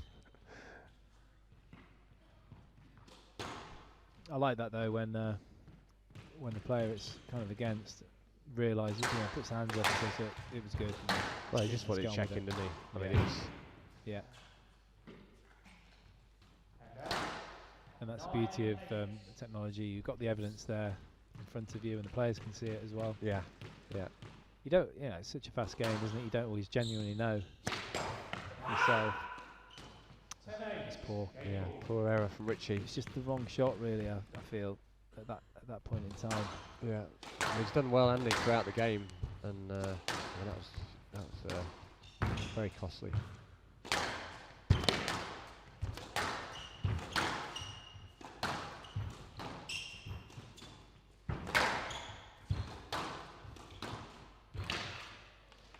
That's a good shot from Richie. It was Yeah, quite it's- long, wasn't it? It wasn't like a really short drop. It was like a quick sort of drop shot kill in a way. Yeah, I mean, his movement to the front is very good here. He's really getting onto the ball, and I think that speed of movement to the front, and then the differences that he's showing, it's definitely quite a lot to handle. There's hardly any take back on that forehand side from Waller. This could be no that. Yeah, Yeah, he was clear. it's the right decision, I think. He was so fast to clear there, and the ball he was just ready to hit. Well, just out the way, wasn't it, like a shot? Yeah, he was. I mean, look how quickly he got out the way You here. see it really well from there. Yeah, I think that's the right decision. Anything else as well? Well, he needed to hit that. He either needed to ask a lot earlier.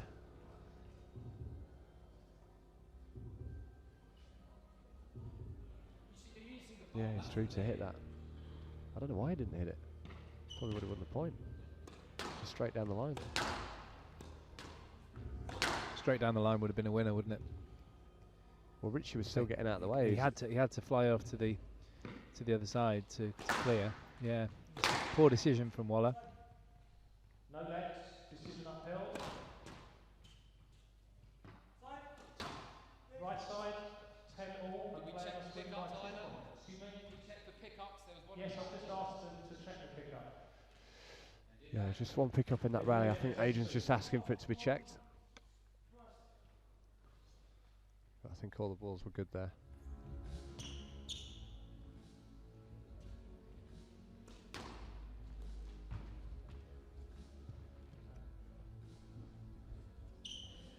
Yeah. That was fine, wasn't it? Yeah, nothing wrong with that.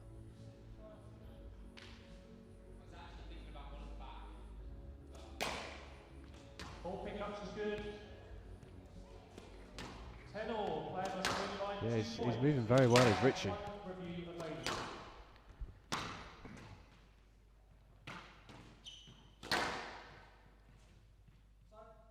Yes.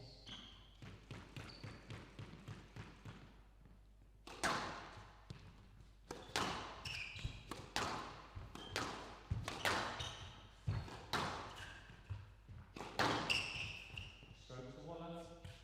Doing his swing there, Mr. Fallows. It's unlucky. 11-10, game ball. Yeah, just clipping the nick between the side wall and the front wall, coming out in the middle. It was good pressure from Adrian, but from that position, he just needs to defend it. Just go up and lift and get the ball away again.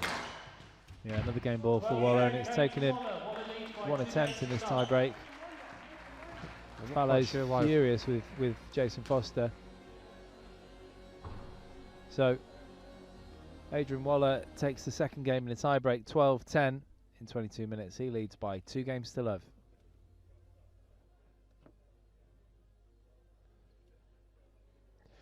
Well, it was a solid game from Richie there, asking a lot of questions of Adrian.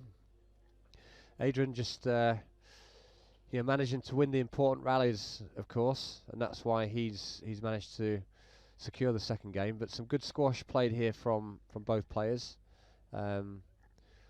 Richie really getting onto the ball, showing some good intensity throughout that game. And this is a real test for the higher seed, Adrian, and he managed to close that one out on a tie break, and he now leads 2 games to love.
15 seconds.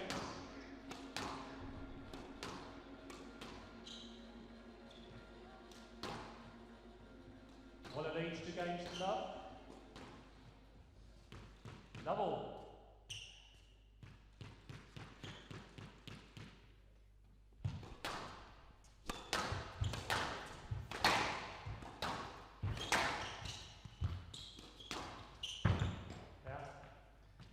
Well, Fallows really picking up the pace. Very helpful getting the ball back to Adrian Waller as soon as possible. Yeah, he's got to play at pace, but with control like that ball there, just charged in. Just needs maybe to perhaps lift that, reset and go again.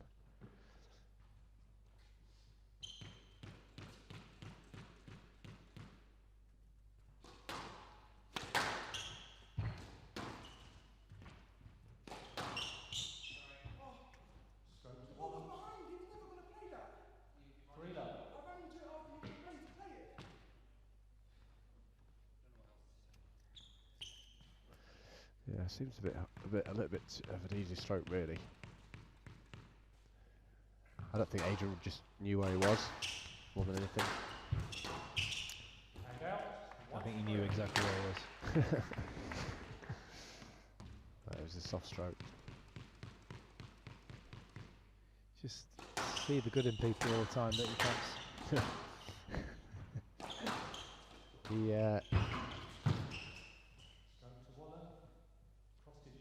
Yeah, just that rally before where Richie just got onto it and put the volley in front right. You know, he needs to be doing a lot more of that.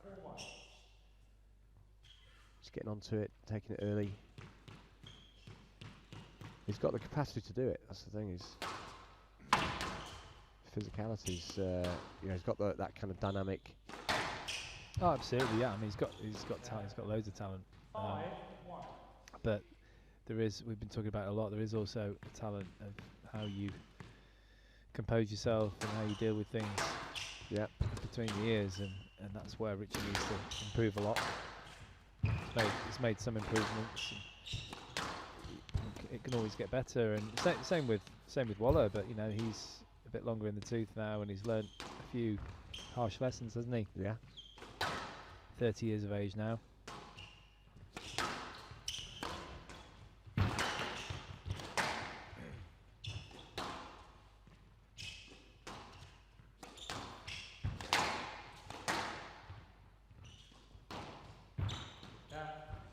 I mean, Waller's had to, you know, he's got to 30 now, and he's had most of his career having to deal with, you know, the big three: Nick Matthew, James Willstrop, Daryl Selby. In terms of England male squash. Well, and Pete Barker up till 3 years ago. And you know, he's been sort of like the next group all the time, and in most countries he'd be the top dog, wouldn't he? Yeah. Maybe apart from France and Egypt, but you know, he's a fantastic player. Hand out 2 seconds.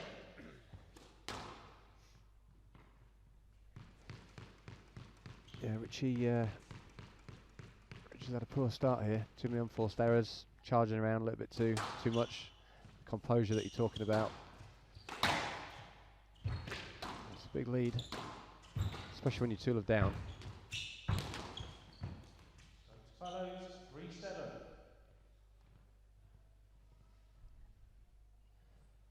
So there's a response here.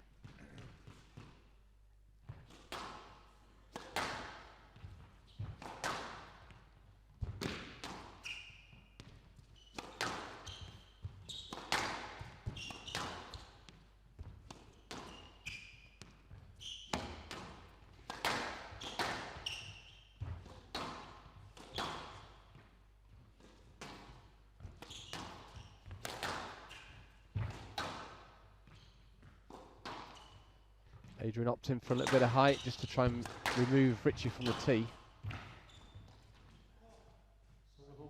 Yeah, it was up. Yeah, just a bit fortunate really, wasn't it? Well, I think he thought that was going down, didn't he?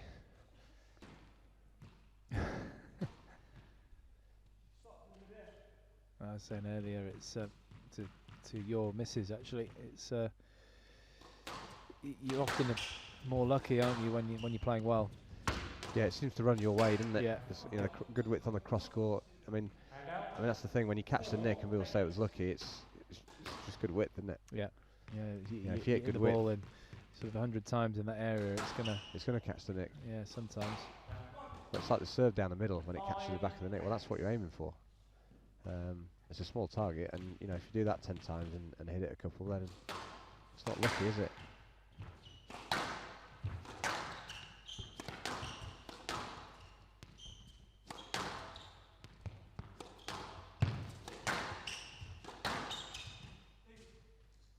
Yes, left.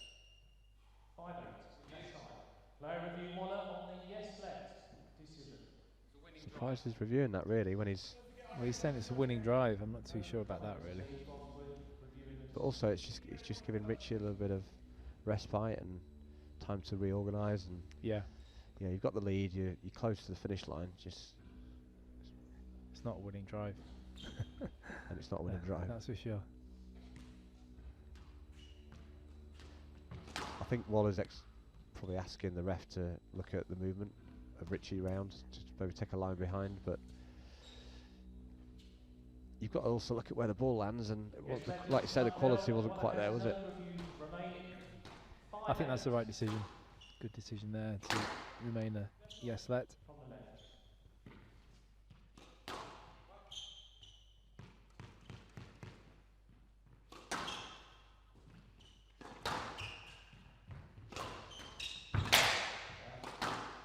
Well, it's a poor error. Richie's on the charge, and you'd expect Adrian, with his experience, to make sure that these rallies are hard now.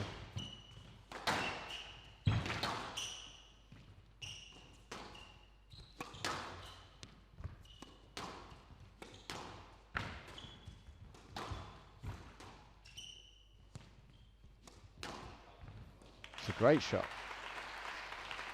7-8. Yeah, it's pretty impressive. Fantastic technique there from Richie. Really got through the ball, through the strings. Well, it's suddenly game on again, isn't it? From that big lead, that 7-1. Yeah, he's played some good squash here, Richie, to get back. Oh, that was unlucky. Oh. I think he might have. That looks like cramp. Yeah, he's cramping. That's good. Good sportsmanship there from Adrian. Appreciate you doing this, Waller, but if it's cramped, you need to play on. Well, that is the rule. That is the rule. It's a little bit harsh. Can we have a court attendant, please?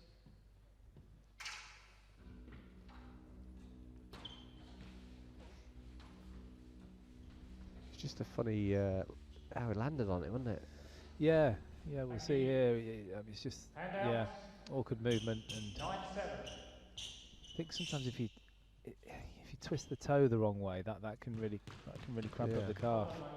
It's not like he's under massive physical duress or anything like that. No. I think it's just an awkward movement, wasn't it?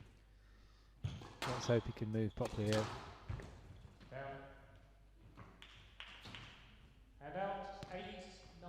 Yeah, it looks okay. Well, you'd expect Adrian to put in a big rally here, really, but yeah, that was handed over quite quickly, wasn't it?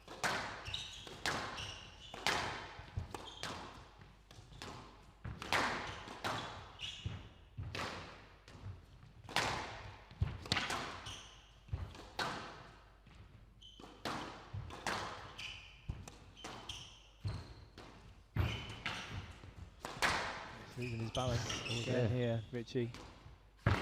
He's got it. It's a great pickup. Ridiculous movement. And out. 10-8. Well, Match 4. can't fault him for trying here, Richie Fallows. He's trying everything, and a little wry smile from Adrian Waller. It's not often you see Waller smile on a squash court.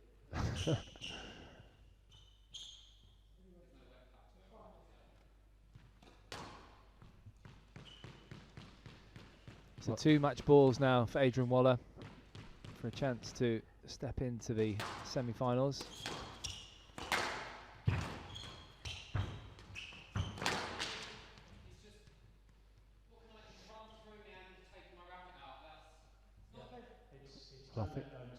his shot though, wasn't it? Yeah, it was. It was. I'm not sure actually. I mean, he was onto Yeah, it like a he did. flash. Yeah, he's making every effort to get to the ball. You're clearing the ball. It's just one of those things. No left, no left. Well, you stop playing and you play the ball for return. Hand out 9-10.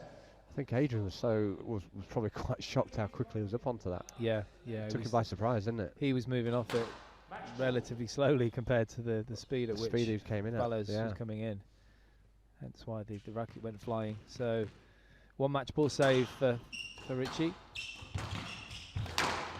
Another one. Another one. This is interesting. It's gone into a tie break. Each player has one review available. It's going to be a good serve.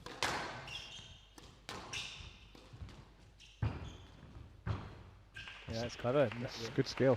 The ball was absolutely dead there from Richie Fallows. Well, look at the Watch racket this. face, how he just rolled over it.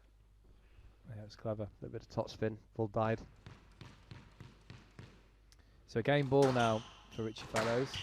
As you said earlier, he's not going away, which is it's a very good sign. There's been quite a bit of drama, cramping. Adrian Waller actually helping with the cramp. Pace has gone up. It really has. Stroke to Fallows. Oh, Wow. Well, he's going to review it. Oh, hang on a sec. You have player review. Waller. Stay there, Richie. Stroke decision. Back on court, please, Mrs. Fallows. not quite sure why Richie's talking here. Yeah, I mean, you Just talk popped about out a little bit, didn't You it? talk about not talking to the ref. There really is no point when it's going to a review. You just got to wait. Well, it might stay as a stroke and he's just wasting his energy, isn't he? He is. But they shouldn't be allowed to talk during the review, actually. Although, of course, the video ref is hidden away. They're actually talking to themselves. I mean, Adrian will definitely not want to go into a fourth here. He's going to have to. Is it upheld? Really good comeback by Richie Fallows. Some good play. I imagine some of the highlights that he was showing yesterday in his match against Tom Richards. But Fallows taking the third in the tiebreak, 12-10 in 13 minutes. Waller leads by 2-1. Well, Adrian off to a commanding start. Took a big lead to get to, I think it was 7-1. So the result was looking like it was going to be end of night for Richie Fallows. However, he launched a response, encouraging signs from him. Came back, showed a lot of intensity, a lot of pace, getting onto the ball with racket head speed. Played some really good stuff, and you know, Adrian will be very disappointed that he wasn't able to close that out, especially when he had such a huge lead in that game. But yeah, so Richie closes that out in the tie break, 12-10, and that now takes it to a fourth game with Adrian leading 2-1.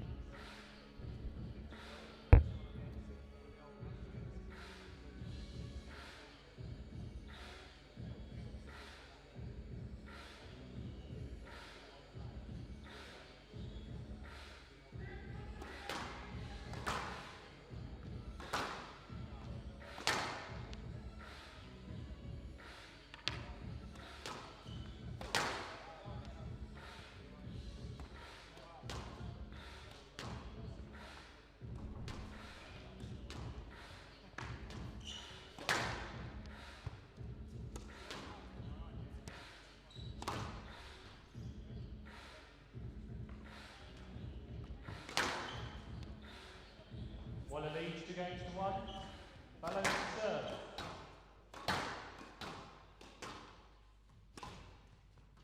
Lovell.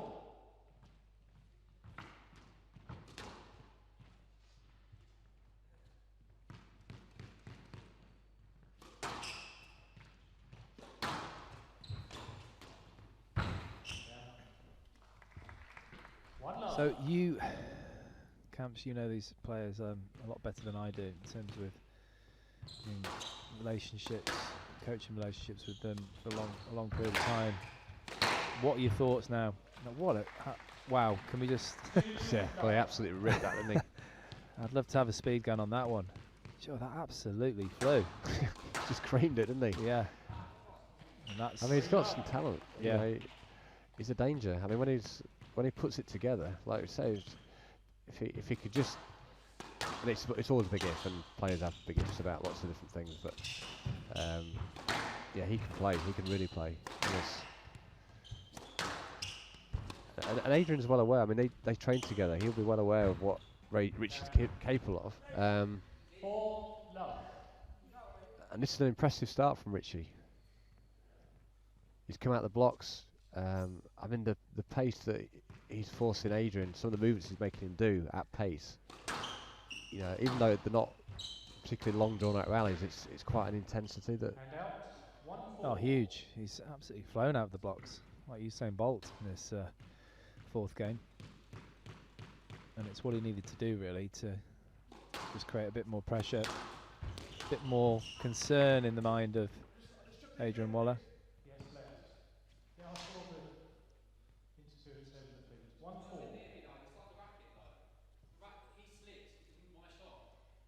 And again, great backhand technique on that shot there. I think his foot just caught Richie's. But pretty innocuous though.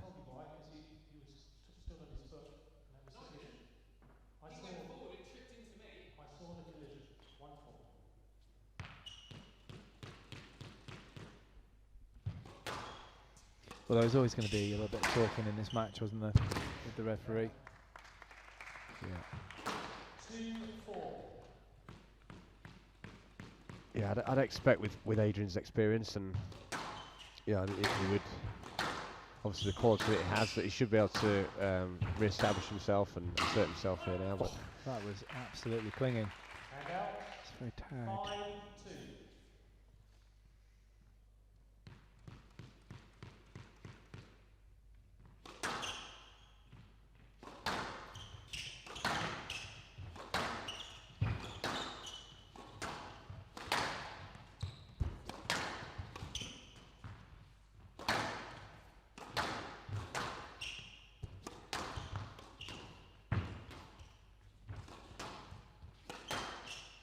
it's a good pace that Richie's playing at.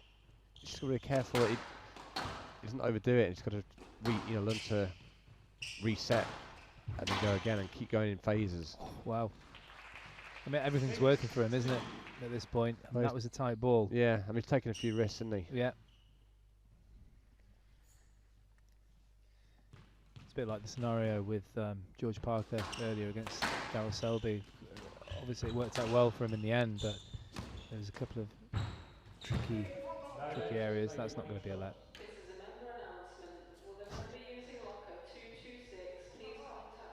So he's asking for let on the announcement now. And out 3-6. Something about his car? I thought they were talking about a locker, actually. But no, he's saying that's my car. Right.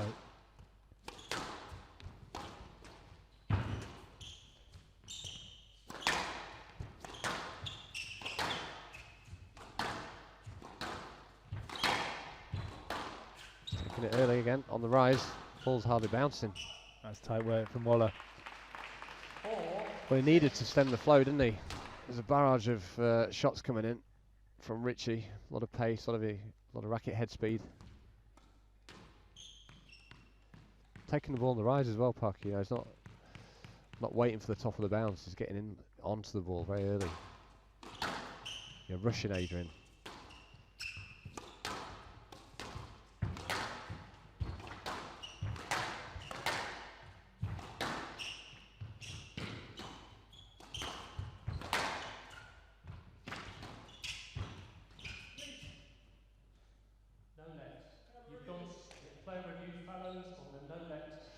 Yeah, see what you think here, Parker. I think this is a little bit harsh.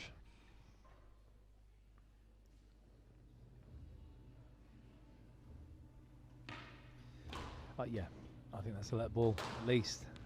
Poor shot, actually, or average shot from Adrian Waller. Ball's travelling slowly from the left-hander, and Richie Fallows is his only line through. I think that's a let ball. The thing that worked against him a little bit is perhaps the the fact that he tried to wrap his racket around him.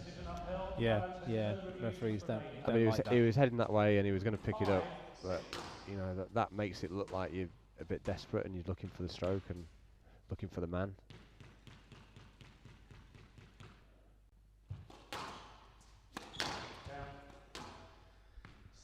Important runner points for Waller now. He was struggling a bit at the start of this this fourth. Fallows was playing incredibly well. Well, he either just drops his racket or it's knocked out. You can see the collision, but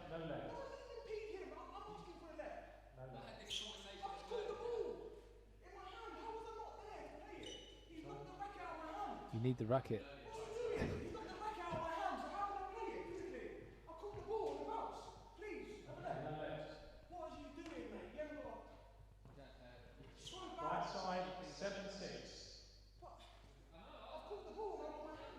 it doesn't really matter that he caught the ball in his hand. It's just It's more whether he the let the fact- racket go or not. But it does actually look like Waller's swing did take the racket out of Fallows' hand. But he was in front, wasn't he? He was in a control position.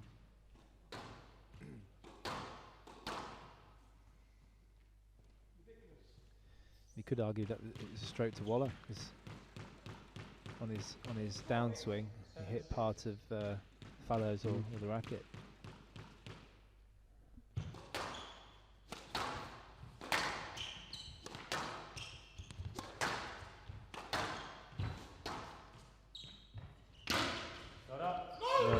Double hit. Double hit, Richie. John, it was fine. I swear to God, it was fine. Can you check? Can you check? Keep on arguing. You're wrong. Conduct warning, Mr. Fallows. Please play on. 8-6. Yeah, it just came off at a funny angle, didn't it?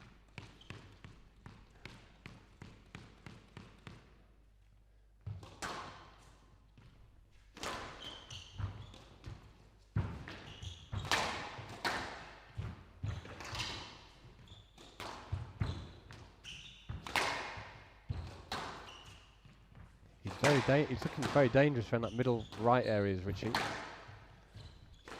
Real handful. He's looking dangerous everywhere. He's a danger to himself, and that's ridiculous. You know, he didn't need to play that shot. It's just a rush of blood to the head, really, isn't it? Well, he's frustrated, isn't he, with that decision, but it was clearly a double hit. I mean, the ball doesn't take that acute Trajectory. direction. Yeah. Where without it, just wasn't clean, was it?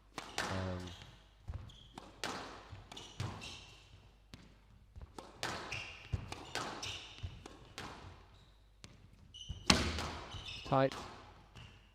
Yeah, great hands. Clever tidy up. Very clever. Very cool from Adrian Waller. So 4 match balls to the world number 20. Well, Richie he's just lost his way a little bit. No left, 11-6. No left. Game and match to Waller. Well, he's taking it. I mean, there was a lot of good stuff there from Richie Fallows. He's going to be 11-6. furious with the referee, but he's got to keep it in check. It's Paul Walters Please show your enters appreciation the there. court to have a Richie word Fallows. with the victor, Adrian Waller. And our winner, again, just while he gets his breath, Adrian Waller.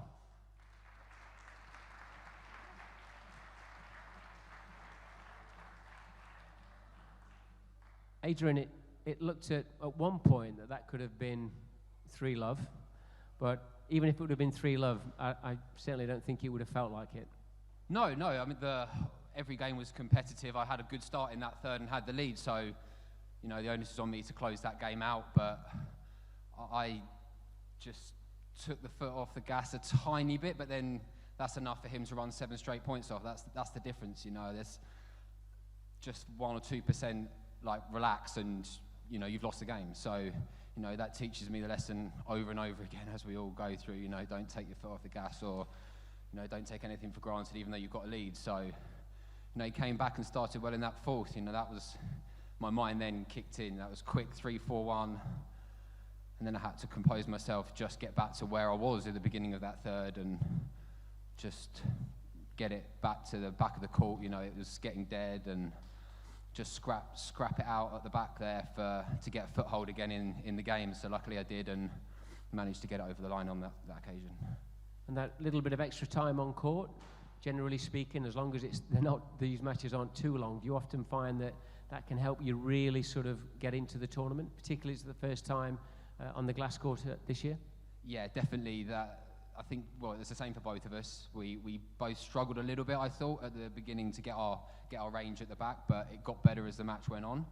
Managed to lengthen out the court, so I expect to get better tomorrow again, just because I'm getting used to the court more, you know, playing to the conditions a bit differently. So my game will improve, but that's only because of the familiarity on this court.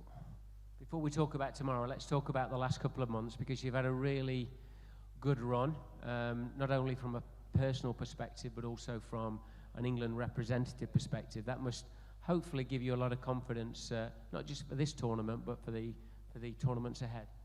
Yeah, definitely. We had a great run in DC. The team all pulled together. You know, it wasn't just me. I was part of that team with all the other boys, and you know, you live and breathe every moment of your match and their match. So, you know, everyone pulled together and got some great performances out themselves. It helped that then we won the matches on those performances, but I still was very proud of everyone there to put across all their good squash. And even if we would have lost in, say, the semi-finals against France, everyone would have still been proud of how well they put in, you know. And it was just a bit of a bonus on the finals day to get stuck into Egypt with with no pressure. But yeah, it gets quite hard when you get closer. You know, Det was so close, and yeah, living and breathing that match before my own was just as draining. So yeah, it was good time, and you know, kicking on this half of the year and try and continue that form. It appeared from the outside a real team effort, with a lot of players probably all playing at a very, very similar level, all with a genuine claim to be the English number one on any given day. Does that make a tournament like this again even more difficult to predict and more exciting for a player like you to challenge? Yeah, definitely. When it's close, it's just as exciting for us. You know, everyone likes winning. You know, winning 4 matches easily, everyone still enjoys that. But when you really have to work hard for it, like anyone will this week, then it makes it just that bit sweeter, doesn't it? And inevitably, we have to look forward to tomorrow, which I'm sure you are looking forward to tomorrow. One thing that you won't be doing is you won't be playing an Englishman. So again, 2 players that I'm sure you've played a lot. One you've had a very recent win against. So hopefully something to really look forward to. Yeah, definitely. I mean, I hope they go 120 minutes tonight. Get a bad night's sleep, and I'll pitch up tomorrow and give it my best shot. I'm happy playing either of those 2. I think I'm quite relaxed playing both of them, but nevertheless, it's never easy at this stage. As you said, we're all very close, and whoever puts across the best performance will win in the end of the day. So, got to go out there and give it my best, and if it's enough, then it's enough. Well, we certainly wish you well. We congratulate you on today for a wonderful performance. We'll look forward to seeing you on this court tomorrow, and hopefully you can do your best, and we can have another great match. Thank you very much. Ladies and gentlemen, Adrian Waller.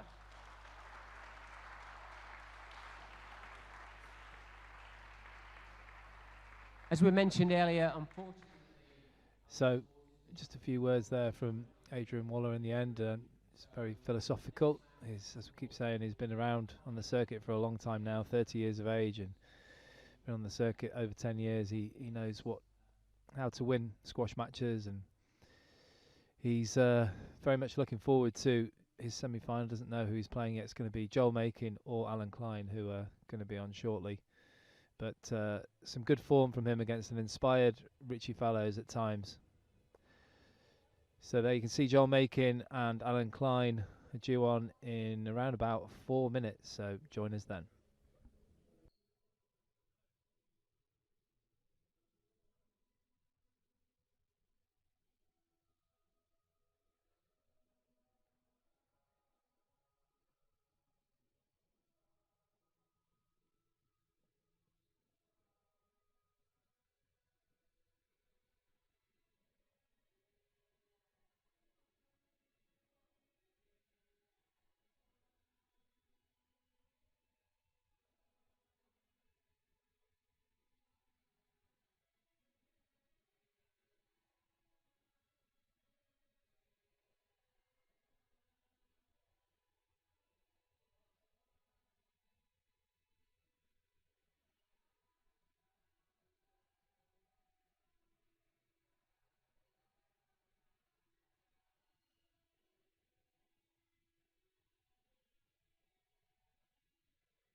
Welcome back to the final match of this quarter-final day of the British Squash Nationals here at the University of Nottingham, sponsored by AJ Bell.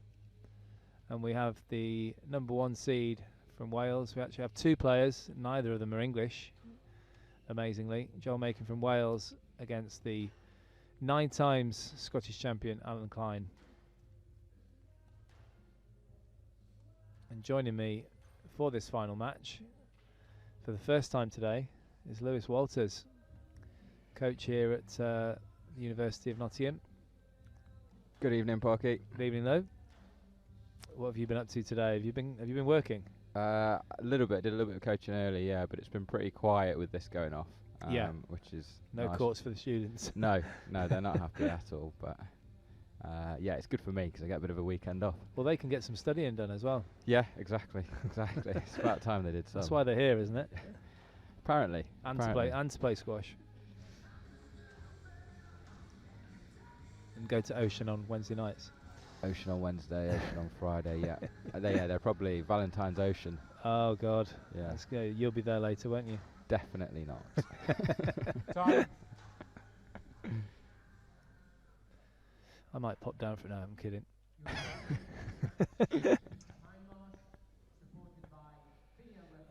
I need to get a big feed after the 7 matches today actually instead of 8 with the withdrawal of Alison Waters. Yeah, we were talking about that earlier. She just rolled her ankle yesterday against Lily Taylor in the last part of that. I wouldn't call it exactly a roll. It didn't seem that serious. It seemed quite innocuous. It was just a slight twist, and it was sort of at the front of the side a little bit. And she carried, as I said, she carried on and won the match. But then it just sort of, she must have tried to practice or woken up really badly with it and struggling to walk properly, and ultimately had to withdraw. Yeah, sometimes with those injuries, it can feel all right while you're playing, and then when the adrenaline wears off, you wake up the next morning and then it feels 10 times worse than maybe it did when you're on court. So what are your thoughts on this match coming up?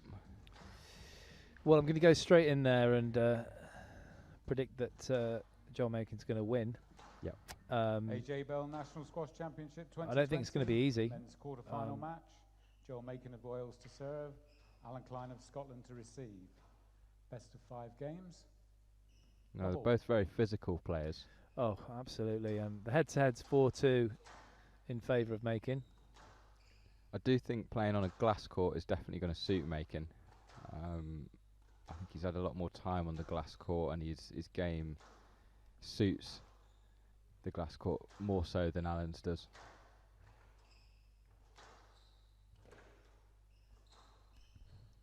Yeah, well, he's been working on his. I mean, he's a good volleyer, and we talk about him being so strong and fit. Both of these guys, but Macon is a pretty natural volleyer, I feel. It's just not with loads of flair like a Wilstrop or whatever, but he's certainly getting better at the front of the court with his touch and his attacking ability. Yeah, Klein is he's quite an unorthodox player, isn't he? Yeah, especially on that I say backhand and forehand side. It's I know sort of front backhand, even though the swing is very unorthodox. I think because of that, a lot of players find him difficult to read in that front backhand area. Absolutely. Yeah, he's certainly taxed a few players in that area.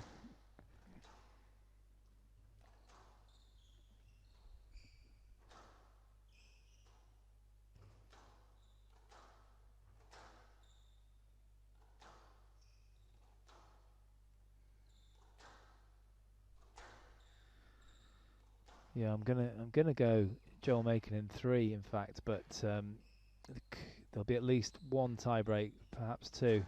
It's very specific. I know. Too low. I know. Write that down. Yeah, I'm gonna get that down. 1 tie break, maybe 2. What do you think? I'm gonna say that I think Alan might get a game. He might sneak a game here. Just because even though it is a glass court, it's a bouncy glass court, and I think that Alan's probably got enough physicality to live with Joel. I think in the end, Joel's probably going to come through just because he's going to move Alan round a bit more, and like you say, he's been working on his touch. Like there's a great example. And out, 3-1.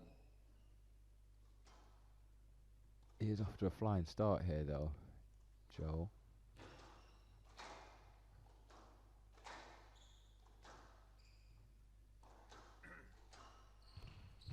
"33 years of age, Alan Klein. He's got some experience under the belt. He's played Commonwealth Games and had some success in the doubles there, and I think 9 times Scottish champion. It's a great achievement. Yeah, definitely. I remember playing Alan as a junior, and he didn't look like he was going to be sort of This good. as a junior.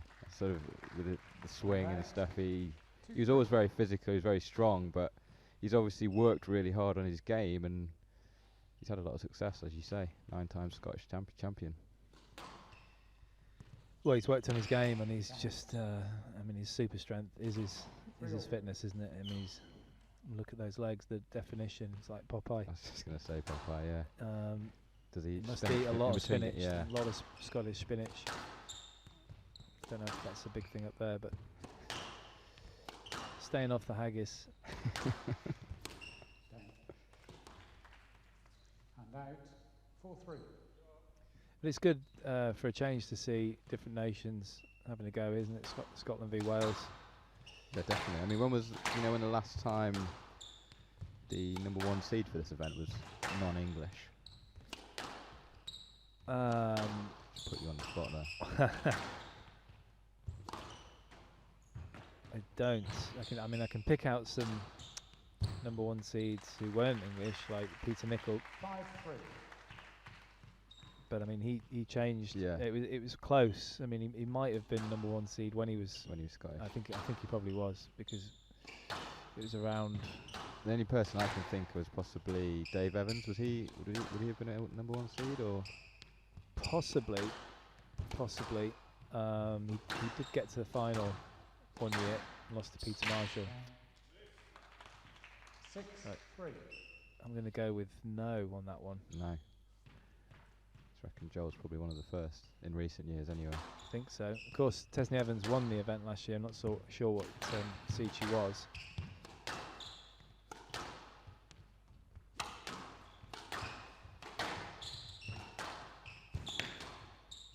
We're guaranteed to have a non-English finalist in the men's event.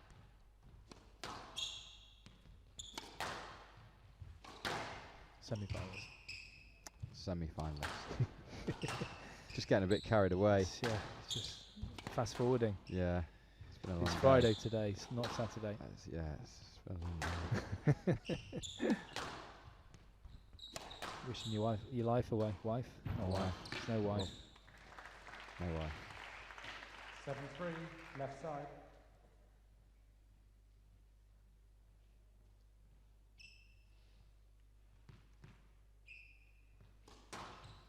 Yeah, I just think Joel Makin is, I mean, they're both robust, but he's a little more robust in terms of his quality and shot selection. Yeah, definitely. I think if Klein is going to get into Joel, he's going to have to have an exceptional game with in regards to like his touch to the front of the court.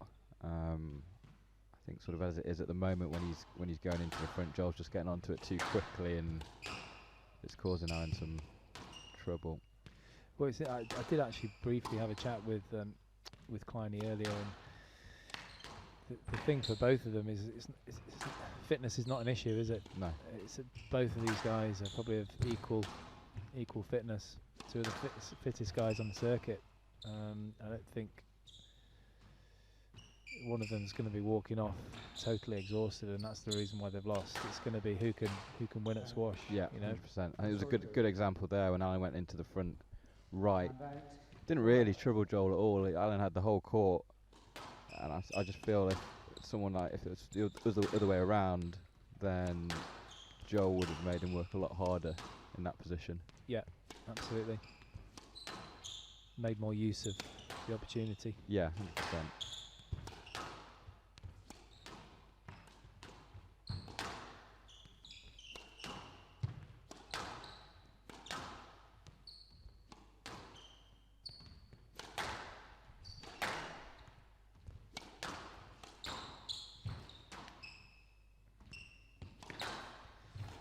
Alan Klein currently 39 in the world, but has been up in the 20s. John Makin at 11 in the world, hence why he's #1 seed. Is this the? This would be the first nationals for a while where the #1 seed hasn't been in the top 10 in the world, I think. True, true. You always have to focus on the negative. I know. It's a transition period. Transition. No, but that is a good point. I mean, it's still a world-class field, isn't it? Yeah, 100%. I mean, there's a few in the women's still in the top 10, or a couple. But, yeah, the men's is it definitely is a transition. Obviously, with Nick Matthew retiring recently. 10-4, game ball. James Willstrop, Daryl Selby in the twilight of their careers. It's time for people to, like Joel Makin, to make the move, and he is doing, isn't he? He's almost there. It won't be long before he's in the top 10. And of course, people like your cousin, need to be making the move as well. But that's a very clinical first game from the Welsh #1 seed. It just stuck to his game plan a bit better, I feel. There were no real unforced errors from Makin. I can't recall any. So 11-4 to Joel Makin in the first game. He leads by 1 game to love. Well, Joel Makin, the #1 seed for this event, getting off to a strong start. Some good squash from Alan Klein, but towards the latter stages, Joel just showed his class and came through that first game 11-4.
Makin leads 1 game to love.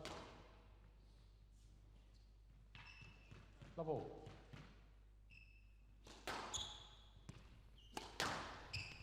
So a really solid start from Joel Makin, the #1 seed.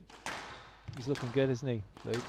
Yeah, I mean, straight away in that first game, he was jumping onto the volley. He had Alan working right from the first point. I thought there'd probably be a longer period where they were kind of just feeling each other out, but Joel just got straight to it, really.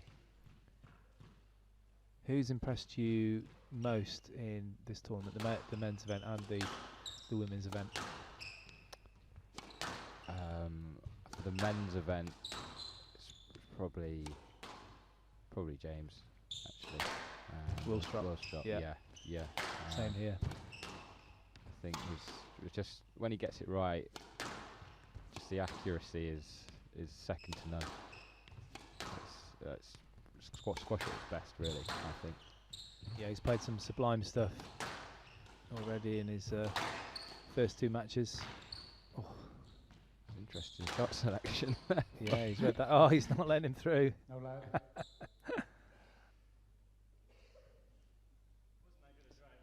Absolutely no way through there. But And out. The reverse boast for me Yes, was quality of the ball into interesting that. one when he.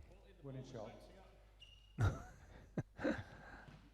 He actually kind of got pushed back, didn't he, by Klein? But it was the right decision. It's tight. It's a good squeeze. And out. 2-1.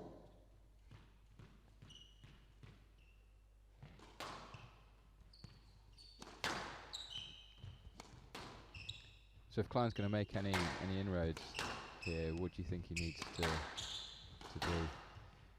I think he needs to try to move John Makin around a little bit more aggressively, twist and turn him, use some of that unorthodox ability that he's got. Maybe a few more little boasts here and there, trickle boasts, little flicks. Not overdoing it, obviously, but just finding the balance. That's good. A bit of a double shot down the middle.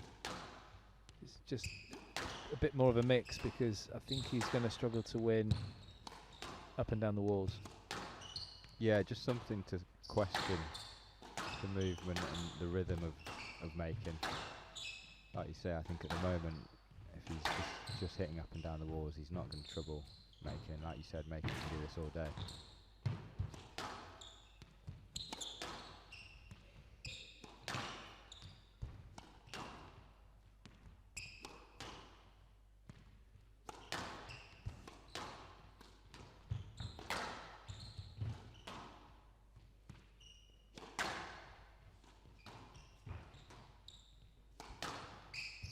He's trying to move him around. It's just the quality probably needs to be 10-20% better, doesn't it, on the short balls?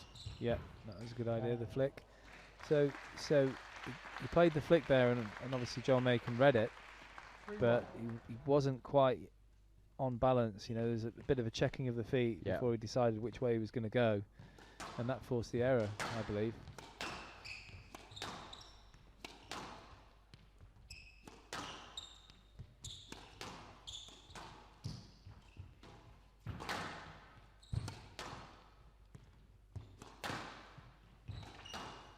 And that's why I think when you look at Makin against the top guys, he does pretty well.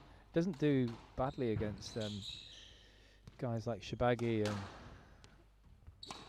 those kind of guys, but when he's playing really deceptive players with a lot of disguise, that's when he finds it a little bit more difficult. Yeah. Perhaps Gawad and Moman. Yeah. Yeah, definitely. Like you say, I think physically, when you play someone like Shabagi, you can live with that. It's not about disguise, is it? It's about relentless power and strength, really, and strength of mind. Shabagi. That's why he's been good for so long. There's been some good patch for Klein here. We can kind of capitalise on this. He had the opportunity there, didn't he, to play the drop shot. He was just a couple of shots ago, forehand straight drop. He was just in front of Makin, and I think that's where he needs to go for it. Yeah, just let it go. Yeah, Just let it go, like in Frozen.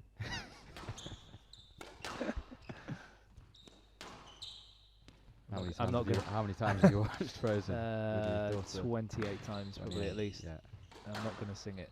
Don't worry. I might sing from Frozen 2 though, if you want. Frozen 2. If Alan wins this game, will you use the verse? Only seen that one once. Sorry, 4-3. Correction. 5-2.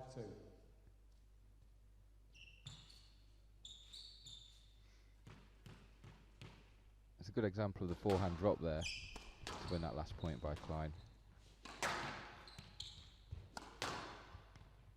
Yeah, he can take it in like there. Okay, he's just clipping the side wall, but he's getting it in the general area. Yeah. He's getting nice and low. I think he's getting the positions in front of Makin, isn't he? And it's just having the confidence to then take the ball in, as you said, with quality. Absolutely, and it's good response here in the second.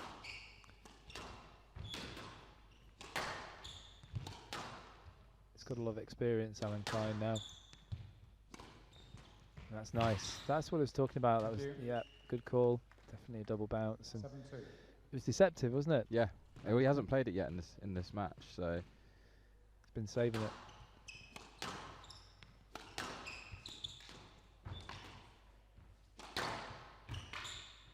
That 3-love prediction is a bit shaky.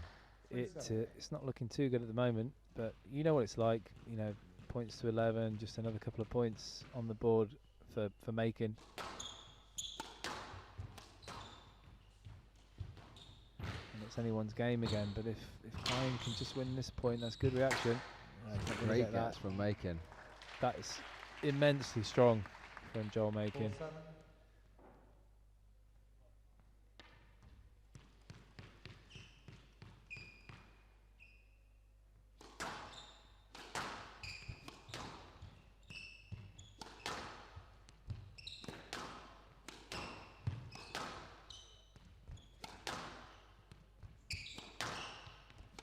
The pace has gone up here by Makin.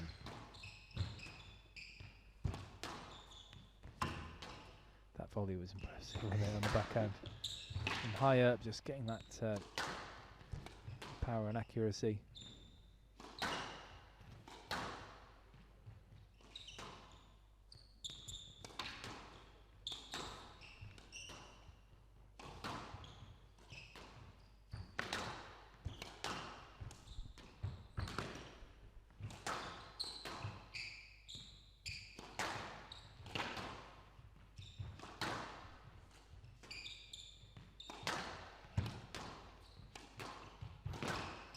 Hanging in there, Klein. It's a great volley drop. There's the flick. There's the flick. Got into it. Got onto it nice and early. Makin's not happy. Sorry? No, we saw it good. 2 minutes ago. No, I saw the ball. Well, there's a ball high up on the backhand side. And out 8-4. That's not it. But I didn't notice anything, did you? No, Earlier all on. looked good to me. All looked fine. There's that front backhand by Klein.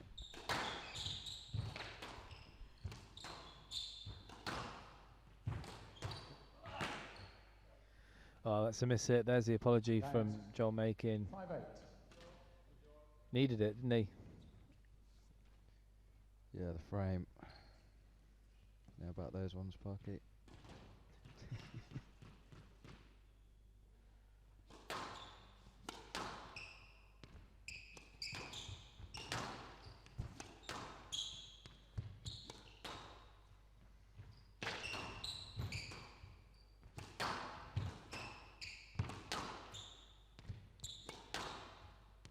It's interesting. Joel Makin, obviously from Wales, he's talking about #1 seeds in this event. I'm not sure about that, but he's following a line of fantastic top pros: Alex Goff, David Evans, and before that, Adrian Davies, known as the Welsh Wizard.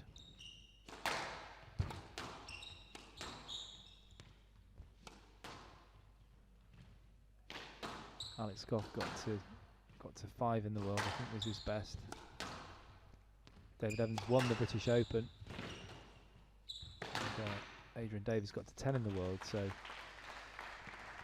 Joel Makin, as fantastic as he is, still got a bit to prove. And I'm sure he will. Yeah, definitely. He's got a good head on his shoulders. He works hard. He's got a good training base. Works with Rob Owen in Warwickshire. Yeah.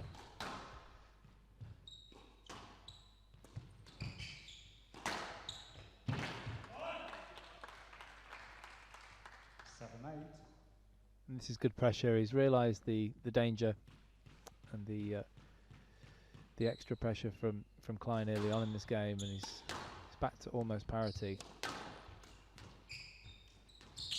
Yeah, I think he's up the pace a bit, and he's not giving Klein quite so much to work with. So Klein's not getting those opportunities that he was getting in the first first half of the game to take him in short. Absolutely not. Yeah, he's closing him down. There's hardly any unforced errors here from Joel Macon. He's been really stingy.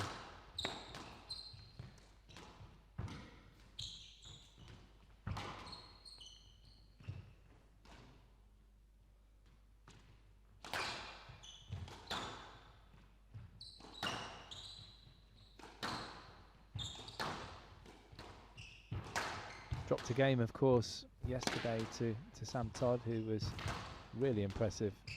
16 years of age against the 11 in the world. Oh. What do you think to that? Well, it's strange setup, wasn't it? Yeah. He was shaping up for a forehand there, and Klein. the ball was in front of him. Yeah, I mean, he was very far on the stroke backhand decision. and then decided to try and play it forehand. I mean, I don't know, where's he going to hit that? Well, I suppose he could say, well, I'm going to hit a reverse angle. I'm going to flick it down the wall with my inside-out forehand. But I mean, he was in the way, wasn't he, Klein? Yeah. And it was a poor shot. It's actually a tricky one. Yeah.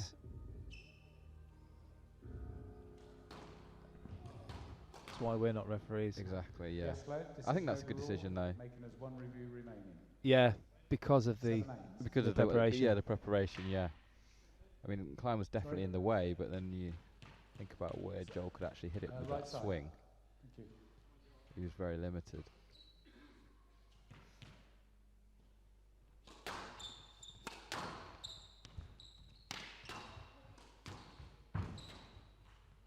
Okay. 8-all. not far away, but he feels like he's got to speculate a little bit to accumulate. Alan Klein just clipping the top of the tin, so back to parity now from Joel Macon. Proper serve down the middle.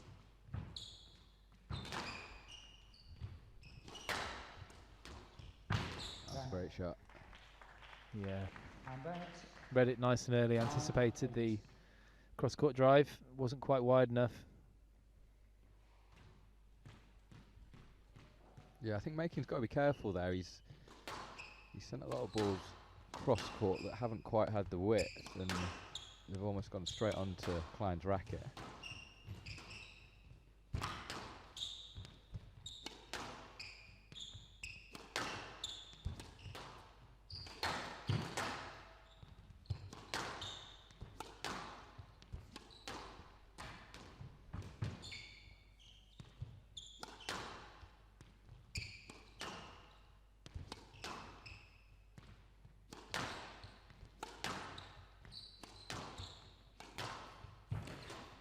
Good flick.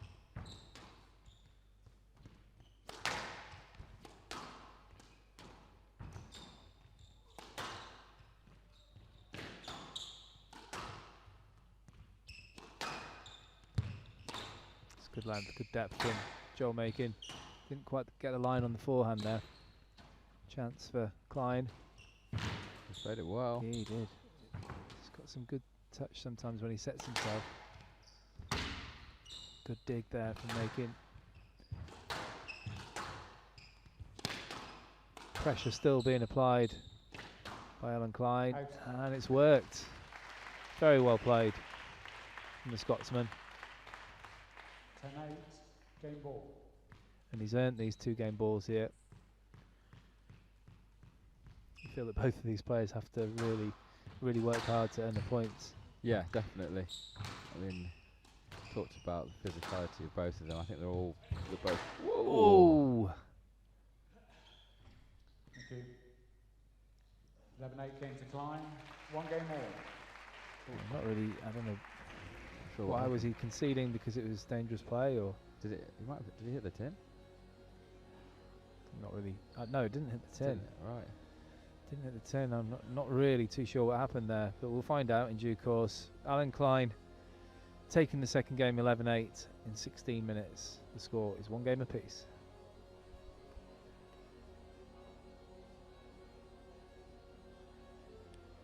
Well, Alan Klein starting to show some of his skill. Really upped his game and started taking the ball into the front of the court with some great skill there. towards the latter end, Joel Macon started a mini comeback, but Klein coming through 11-8 in 16 minutes. Games are 1-1.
One game all. Klein to serve. Lovell.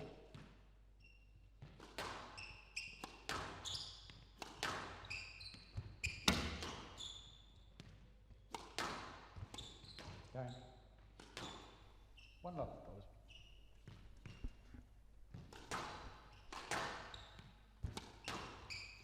Klein takes the first point of this third game.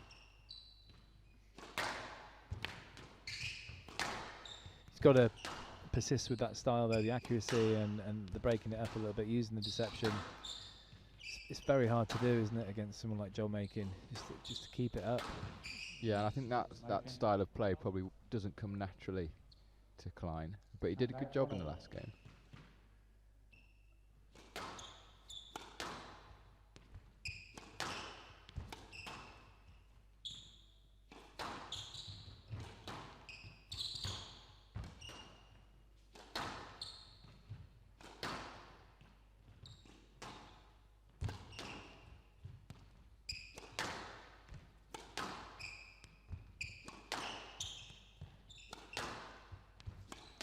I think we're going to see some longer rallies in the first period of this third game.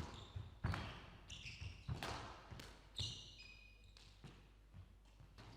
few questions there.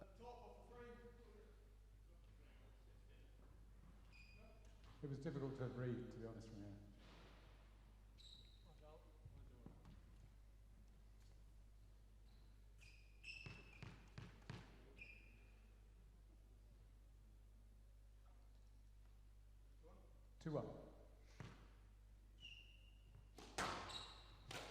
You think it's going to be?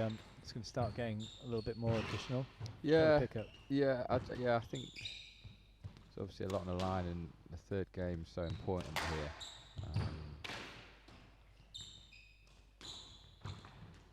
I think that just the length of the rallies is going to go on a little bit more than it did. There's probably going to be less speculative stuff just thrown in there, just because of the importance of this game. Again, like Alan Klein, that front left, it's difficult to read. Yeah, absolutely. I've been on court with him. It's a long time ago. In fact, it was in the early days of his development, probably just as a young pro, that I played him up in Edinburgh, and yeah, I had problems. I don't think I'd seen a backhand like it. Never been on court with Joel Macon, thankfully. Too much of an age difference. And out 3-2. You played Joel Macon? Yeah, I played him a couple of times actually. Probably early stages of his professional career. And the first time we played, we had a bit of a battle. Did you win? I think I lost 3-2. I think, and then I think every time I've asked you about a match in these commentary days, you've lost 3-2. Yeah, because you keep asking me about the wrong matches. It's all people that are in the, at the top end of the British Nationals as well, to be fair to you. Yeah. It's not a, it's not a county weekend. Yeah, I know. You asked me about some easier matches, please. Ask me how I did in the I'll have a think. The Club champs, yeah. Ox. Yeah. You probably lost to him as well. I beat him 3-2 actually.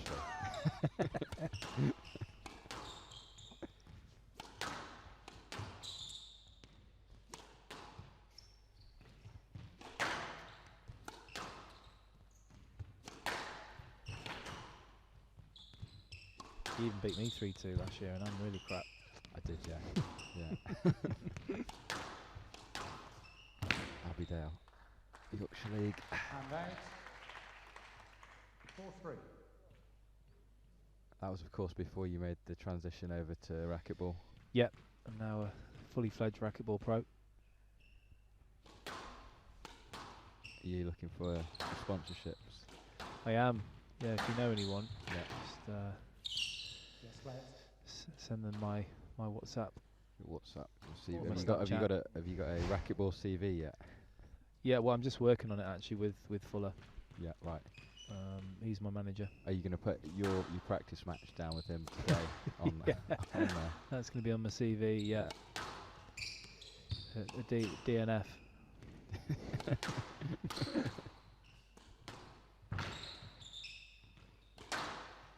It's a good hold by Klein.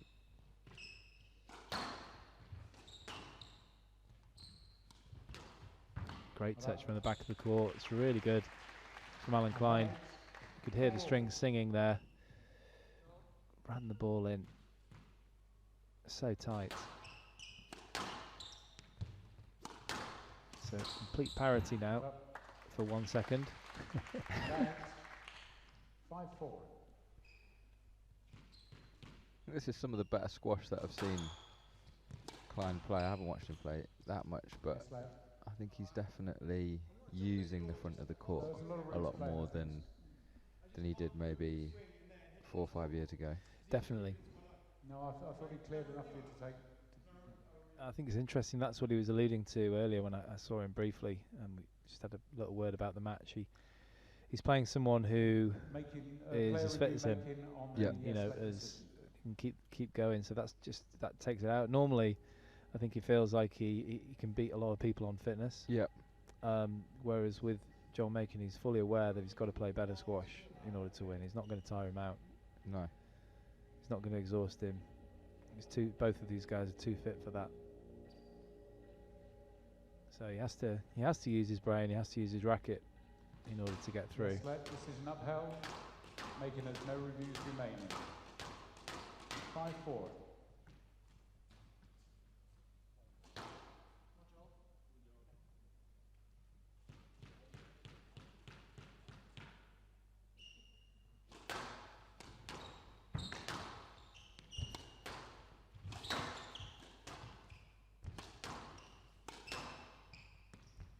I think he's doing that well here, Klein. He's mixing up the paces really well. He's using a lot of height, even on the volley.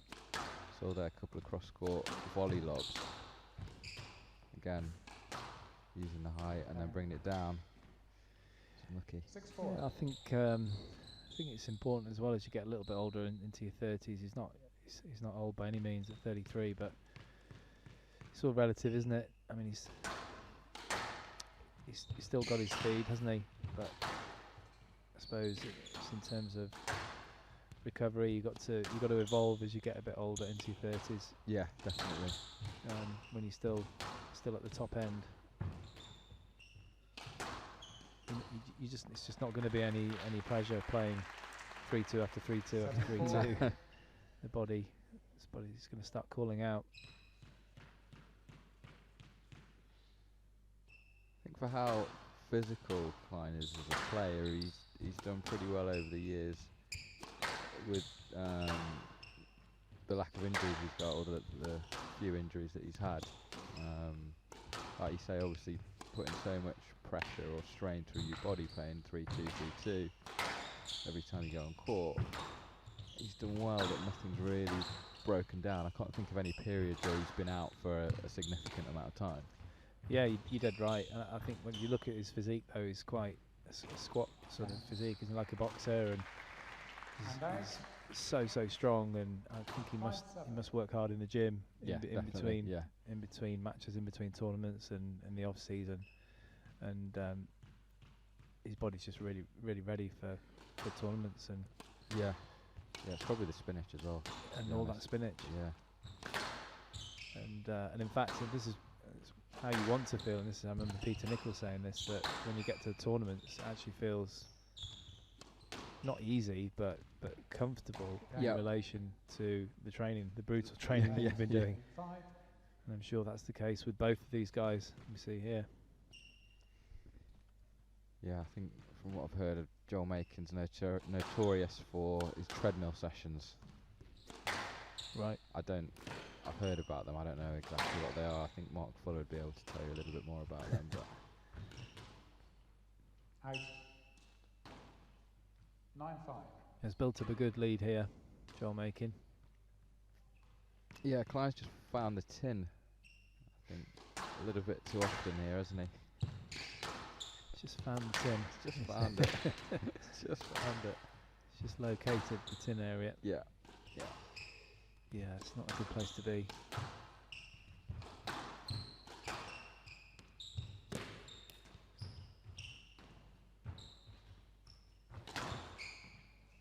That's the front left. The trusty deceptive flick on the backhand side from Alan Klein. Nobody plays it like that. No. Cricket. Cricket.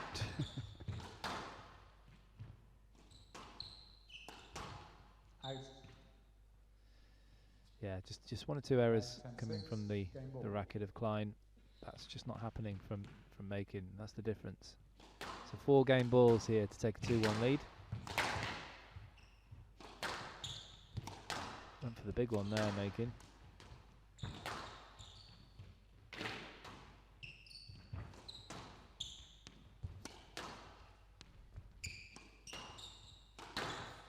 Oh, it's a great shot. And out. 7-10. Slammed it down. Slam dunk.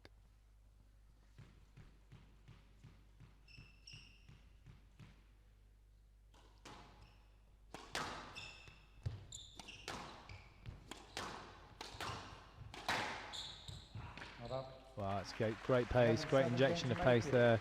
Slightly loose ball from Klein, and it was punished by Makin.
Making lead 2-1. Making to serve. Level.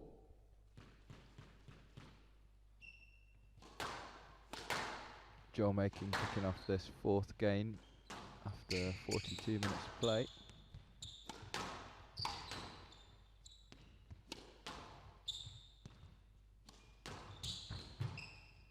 Out. 1 love. I think the start's going to be important here for Klein. If he's got any chance of taking this into a 5th, he's going to need to start strong. Yeah, and he's going to have to cut out the unforced errors. They still seem to be coming through.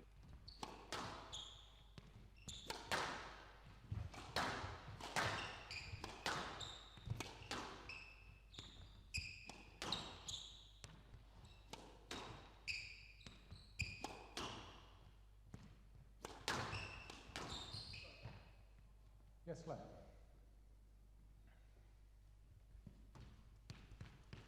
One love.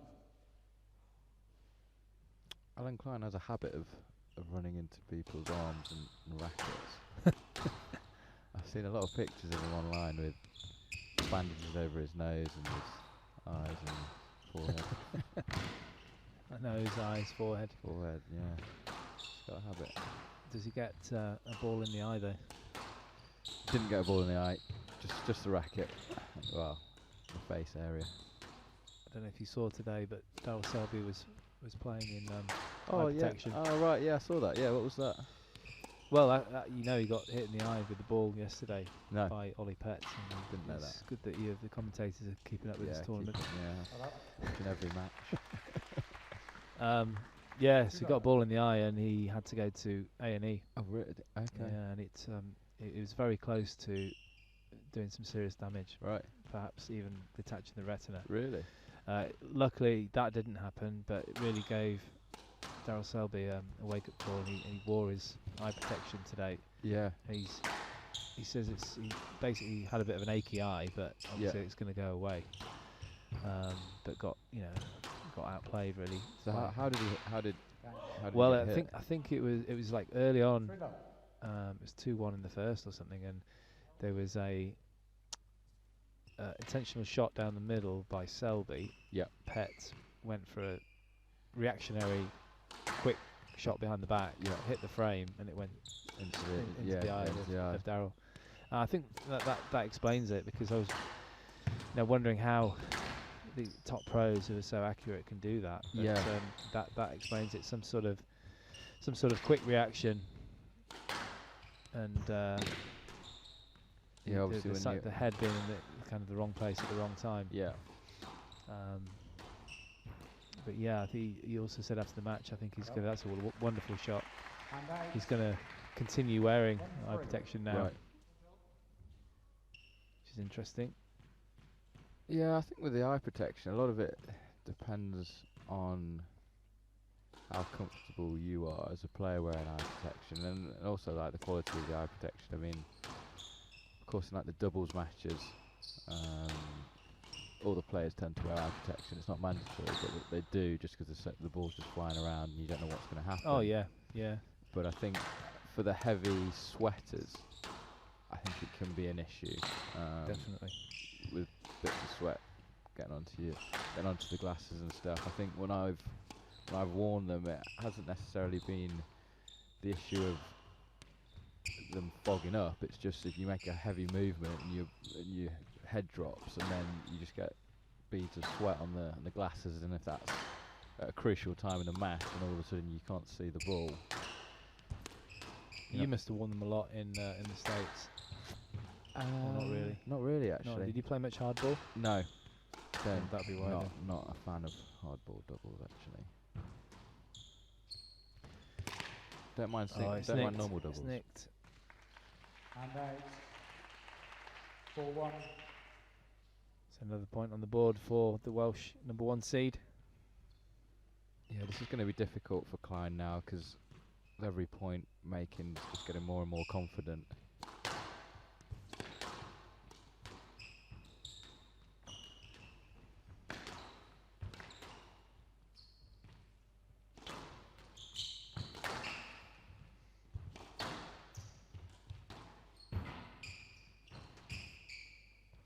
Great lift, good use of height from Klein. Yeah, it's well played. Needed that. Got 4-1 down.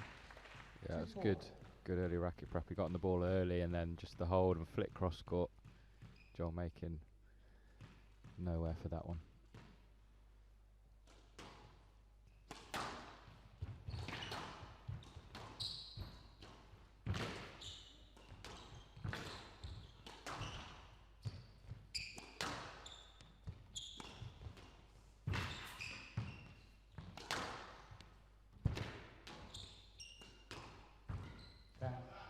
How many squash matches have you watched today, Barky? This is my 7th one. It was 8 I commentated on yesterday, and this is the 7th today. Of course, it would have been 8, but we had the withdrawal of Alison Waters. But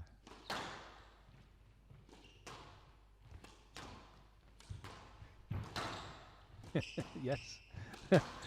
It's your first match of today, and you've gone. Yeah, I've gone. Do you want a Red Bull? I've gone already. Yeah. Other energy drinks are available. Did you used to use energy drinks? How you say that when you played? Were you what, like Red Bull, or just other types? Lucozade or any other brands? Not really those kind of brands. I think I used to drink Isostar at one stage. I think quite a lot. Yep. I don't know if that's still going. I don't know. I heard of it. I used it. Yeah, electrolytes. Yeah. Those kind of drinks. Yeah. Had lots of kind of powders and things in my bag traveling around the world.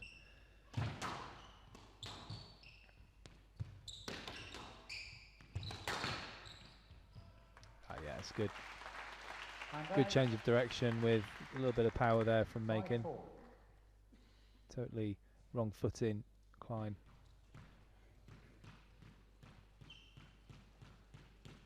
Klein's worked his way back into this 4th game. He's obviously down 5-1 and he's just creeping back up. That's tight from Macon. He was tight and it just sort of clipped the nick a little bit as well, didn't it there? So it bounced. You see it spinning back into the wall. Didn't bounce up. It's got to be a stroke. Oh my word. That is a shocker. Player review Macon on the yes-let decision. Oh, I sound like PJ. Oh dear. It's an absolute howler. He's caught the sidewall a lot on that backhand drop. A lot, and it's gone straight back into his feet, his body. Joel Macon is absolutely all over it. Yes, thank you. Good overall. Stroke to Macon, decision overruled. I mean, it's getting late, isn't it? Well, it's not actually that late, but it's probably feels been a like long it. day. He's been in here for the last 8 hours. Been in here for 45 minutes. And delirious. It's not as hot as it was last year, but the people that are actually at the venue, we are locked inside a box as commentators with no daylight. No daylight. Anywhere in sight.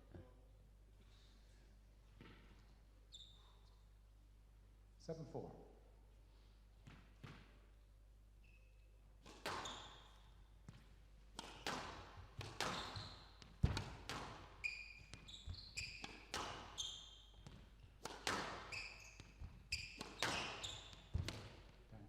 Again, great squeeze, just really solid hits in from the number 1 seed.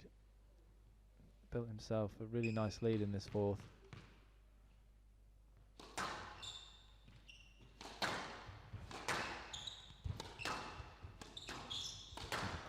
Klein's going to respond. It's going to need to be now. He's put that in well. And out. Making that asking. Yeah, I think that's sensible. He knew he'd stitched himself a little bit, didn't he, with the loose shot. And Klein tied it up.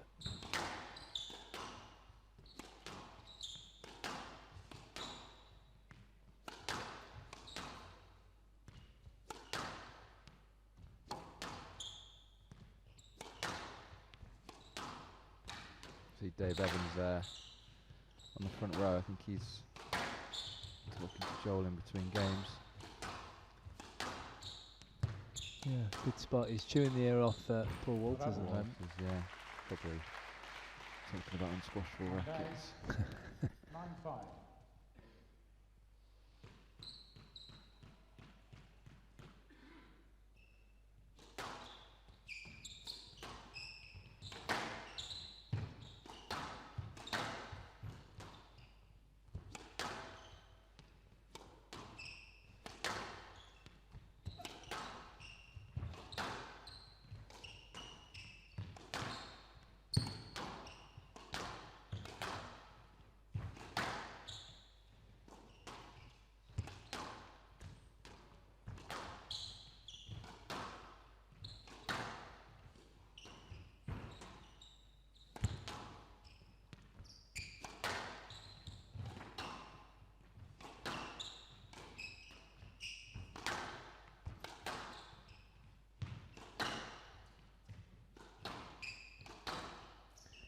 That's a lovely finish. Great.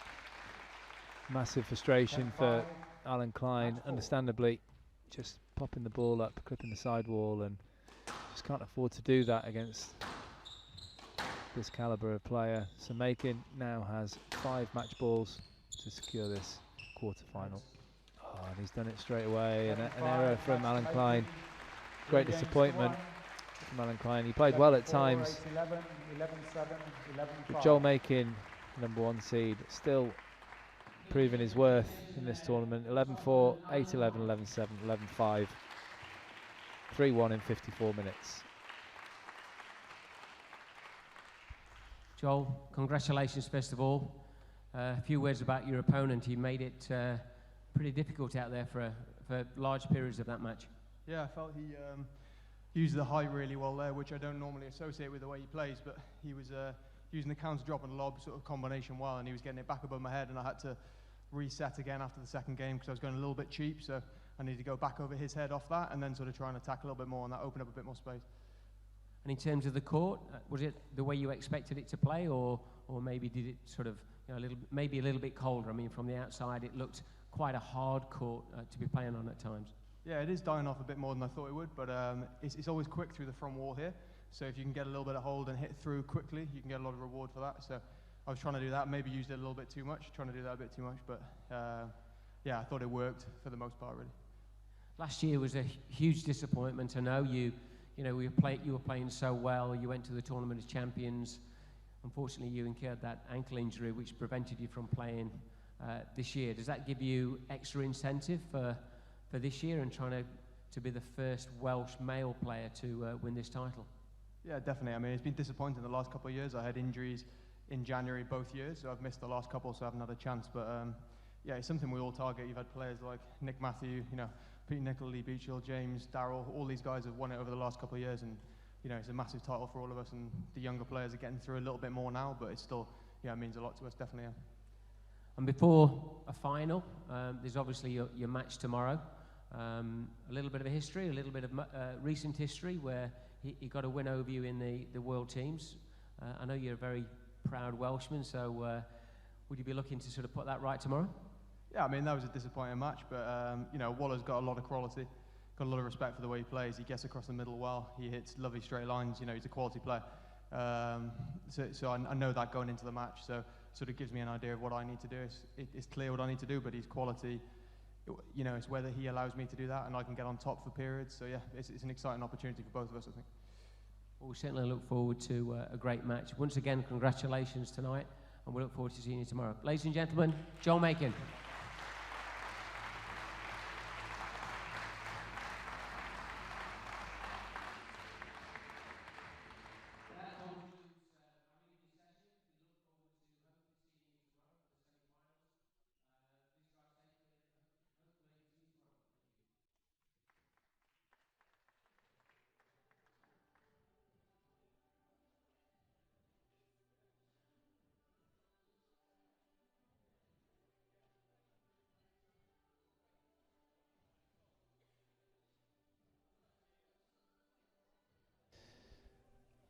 So a wonderful performance from Joel Macon in the end, snatching that game in 4, going through to the semi-finals. Sarah Jane Perry coming through in 5 against Julianne Cortese. George Parker playing fantastically against Daryl Selby, coming through in 3. Millie Tomlinson, a very tough battle against Lucy Tamel James Wilstrop, a masterclass, the most impressive player for myself and Lewis Walters this week so far, coming through in 3 against Declan James. Emily Whitlock through in 4, Adrian Waller in 4.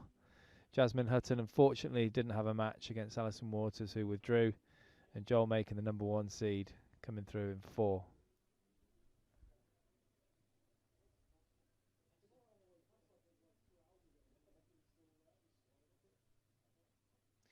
So here's the semi-final lineup for tomorrow. Starting at 1 o'clock, we have the number 1 seed, Sarah Jane Perry, up against Millie Tomlinson, followed by George Parker and the defending champion, James Woolstrop, at 2 o'clock. And then the next session, Emily Whitlock, last year's runner-up, 4 o'clock against Jasmine Hutton. And Joel Macon, the number 1 seed from Wales, up against Adrian Waller at 5 o'clock. That's the last match. Join us again tomorrow.